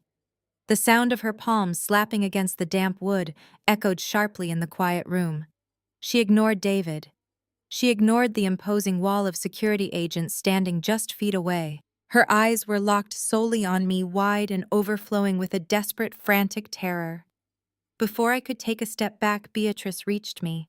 She threw her arms forward and wrapped her hands tightly around my lower legs. She pressed her tear-stained, ruined face against my knees, sobbing with a heavy, wet, guttural desperation. The physical contact made my skin crawl with absolute revulsion, but I forced myself to remain completely immobile, standing tall like a monolith of cold, unyielding stone. "Madison, I am begging you!" Beatrice wailed, her voice cracking and breaking under the weight of her own humiliation. Her manicured fingers dug frantically into the fabric of my dress. "Please, Madison. I was wrong. I was so incredibly wrong. Stop the trucks. Call the bank and tell them to stop. You cannot take my home. It is everything I have left. It is my entire life." I looked down at the top of her head. The perfectly styled hair she had flaunted at the cemetery was now a disheveled, damp mess. I felt the heat of her tears soaking through my clothes. The sheer breathtaking hypocrisy of her current position was almost difficult to comprehend. Just hours ago, she had commanded her hired muscle to throw me into the street. She had called me a gold-digging parasite. Now she was clinging to my ankles, staining my floor with her tears, entirely dependent on my mercy to survive the night. "We are family, Madison," Beatrice choked out, lifting her face to look at me. Her makeup was a horrifying smear of black mascara and pale foundation. "We are bound by Liam. He loved me. He was my son, my beautiful boy. He would not want his mother thrown out into the freezing rain. He would want us to forgive each other. You have to honor his memory. You have to show mercy for the woman who gave him life." The absolute audacity of her using my dead husband's name to shield herself from the consequences of her own financial crimes was staggering. But she did not stop there. Her desperate brain scrambled for any possible lifeline, any emotional leverage she could weaponize to save her massive ego. She shifted her desperate gaze from my face down to Leo, who was standing quietly by my side, his small hand securely wrapped in mine. Beatrice reached out a trembling, mud-stained hand toward his shoe. "I am his grandmother." Beatrice sobbed, her voice rising in a frantic, hysterical pitch. "Leo, sweet boy, tell your mother. Tell her to forgive me. We share blood, Madison. You cannot put your son's grandmother on the street. It is a sin. It is a crime against family. I will be better. I will treat you with respect. I will welcome you into the society clubs. I will give you anything you want. Just please give me back my house." I immediately took a firm step backward, pulling Leo gently but securely with me, completely breaking her physical hold on my legs. I would not allow her toxic, desperate hands to touch my child ever again. Beatrice collapsed forward onto her hands, her body shaking violently as she wept onto the floorboards. The sound of his mother's complete psychological surrender finally snapped Harrison out of his paralyzed state. He had been sitting on the bar stool, a silent, hyperventilating witness to the destruction of his entire reality. But seeing the untouchable matriarch of his family crawling on the floor and begging a woman she despised was too much for his fractured mind to handle. Harrison slid off the tall leather stool. His legs were so weak they could barely support his massive frame. He stumbled forward, his expensive tailored suit hanging awkwardly off his slumped shoulders. He did not yell. He did not issue any empty corporate threats. The inflated, arrogant heir to the Vanguard dynasty was entirely dead. Harrison dropped to his knees right beside his mother. He looked up at me, his face slick with sweat and tears, his eyes red and swollen. "Madison, please." Harrison begged, his voice a pathetic trembling whisper. He clasped his hands together in front of his chest, mirroring the exact posture of a man praying for his life. "Punish me. Take my cars. Take my accounts. Put me in federal prison if you have to, but leave her the house. She is an old woman. She has never known anything but that estate. The shock of being homeless will literally kill her. You cannot do this to a senior citizen. Have some human compassion."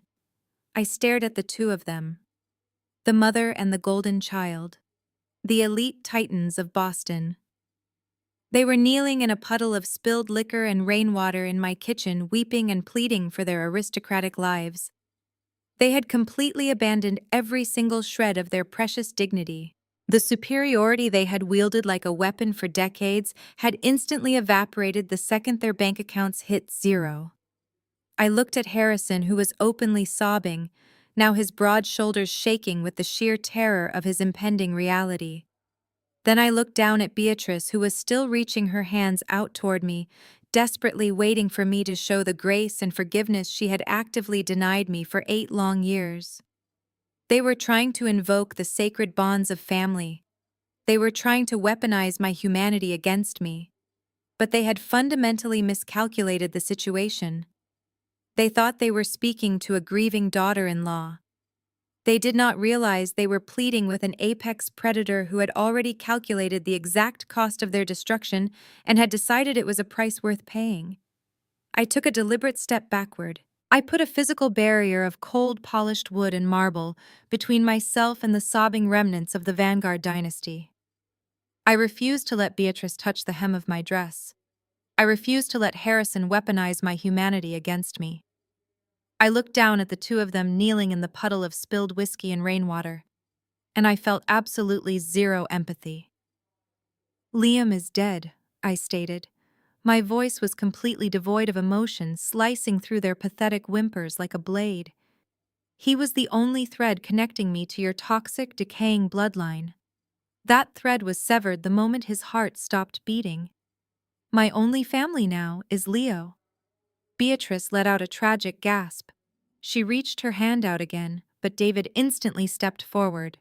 His massive frame completely blocked her path, an impenetrable wall standing between the broken matriarch and my child. "You stood over my husband's open grave this morning," I continued, letting the sheer weight of their hypocrisy crush them. "You looked at a grieving 7-year-old boy, a child who had just lost his father, and you struck him across the face. You called him a bastard. You called me a parasite. You actively chose violence and cruelty when you thought you held all the power. And now that you are staring into the abyss of your own financial ruin, you dare to look at me and demand mercy. You demand compassion from the very woman you spent an hour trying to illegally evict. You do not want forgiveness, Beatrice. You just want your mansion back." Harrison buried his face in his hands. His broad shoulders shook violently as reality finally settled deep into his bones. "Madison, please," he sobbed loudly. "We have nowhere to go. You will go exactly where people with zero assets and $45 million in defaulted debt go," I answered coldly. "I have already instructed the asset liquidators.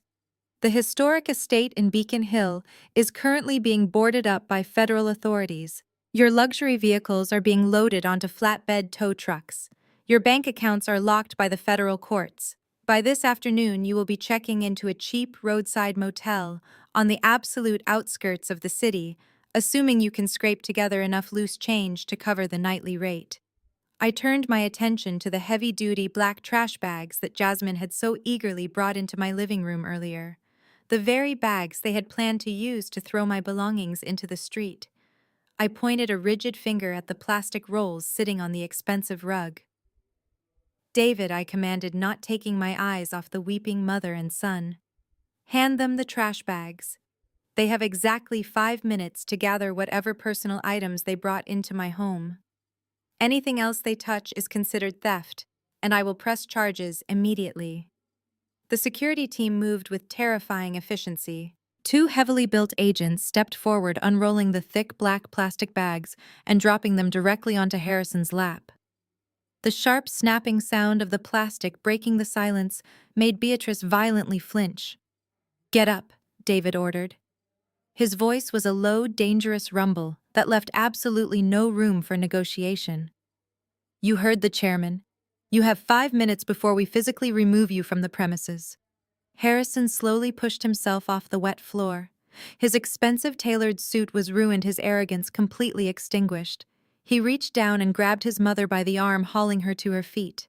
Beatrice looked like a fragile, hollow shell. She stared blankly at the black garbage bag in her son's hand, entirely unable to process that her entire aristocratic existence had been reduced to a piece of industrial plastic. They did not say another word. They did not have the strength to fight back. They mechanically gathered Beatrice's wet designer coat and Harrison's ruined umbrella. The security team boxed them in, marching them straight toward the grand foyer. I stood in the center of my pristine kitchen and watched them walk out the front door. The heavy, freezing Boston storm immediately swallowed them. There were no chauffeured Bentleys waiting for them in the driveway. There was no luxury lifestyle to return to. They were just two broke, desperate people walking out into the freezing rain with nothing but a garbage bag. David stepped forward and pulled the heavy oak double doors shut. The solid slam echoed through the grand house, officially locking the Vanguard family out of my life forever. The profound silence that followed was incredibly peaceful. The toxic, suffocating energy that had infected my home was entirely gone. I looked down at Leo. My brave, beautiful boy had stood quietly by my side through the entire ordeal. He looked up at me with his big, innocent eyes, completely unharmed by the monsters we had just banished. "Who are they, Mom?" Leo asked, his small voice echoing softly in the grand foyer. I knelt down to his level. I smoothed his hair back and gently kissed his unbruised cheek. I smiled, a genuine warm expression that came from the very bottom of my heart. "Just strangers who took a wrong turn, sweetie," I replied softly, pulling him into a tight, secure embrace. "Let us go home." And that is exactly what we did. We walked away from the wreckage of their bloated egos and moved forward into a future built on truth, strength, and unwavering boundaries. If you are listening to this story right now, I want you to remember one crucial lesson. Never allow the title of family to become a free pass for toxic behavior. Bloodline does not give anyone the right to abuse you, to belittle you, or to lay a hand on your children. Your worth is not determined by the approval of arrogant people who view your kindness as a weakness. Protect your peace fiercely. Build your own empire, whether that is a massive corporate fund or simply a quiet, happy home filled with people who genuinely respect you. And when the people who tried to destroy you suddenly come crawling back because they realize your true power, do not hesitate to hand them a trash bag and show them the door. Thank you so much for watching. If this story resonated with you, please hit that like button and subscribe to the channel for more stories about claiming your power and walking away from toxic family dynamics. Share your own experiences in the comments below. Stay strong, protect your peace, and never let anyone make you feel small. The most profound lesson from this story extends far beyond the satisfying execution of a financial takeover. It is a masterclass in the quiet, absolute power of knowing your own worth. Society frequently pressures us to tolerate blatant disrespect, psychological manipulation, and even cruelty simply because the perpetrators hide behind the sacred label of family. We are heavily conditioned to swallow our pride and keep the peace, allowing arrogant individuals to step on us just to maintain a fragile illusion of harmony. This narrative brilliantly dismantles that dangerous myth. It teaches us that true power never needs to scream for attention, flaunt hollow status symbols, or belittle others to validate its existence. While toxic people waste their energy projecting a fake reality built on debt and delusion, genuine strength operates in total silence. It observes, it meticulously prepares, and above all, it fiercely protects the innocent. Furthermore, the story highlights that setting a ruthless, unbreakable boundary is never an act of cruelty. It is the ultimate act of self-respect. When someone crosses a fundamental line and threatens the physical or emotional safety of your child, your obligation to show mercy instantly evaporates. You are never required to finance the lifestyles or protect the fragile egos of people who treat you like disposable garbage. Ultimately, your dignity is not up for negotiation. Sometimes the only way to cure generational entitlement is to let it completely collapse under the crushing weight of its own toxic actions. You must be entirely willing to strip away their unearned privileges, hand them a trash bag, and securely lock the door behind them. If this story empowered you to finally stand up to toxic relationships and fiercely protect your peace, hit the like button, subscribe to our channel, and share your own boundary-setting victories in the comments below.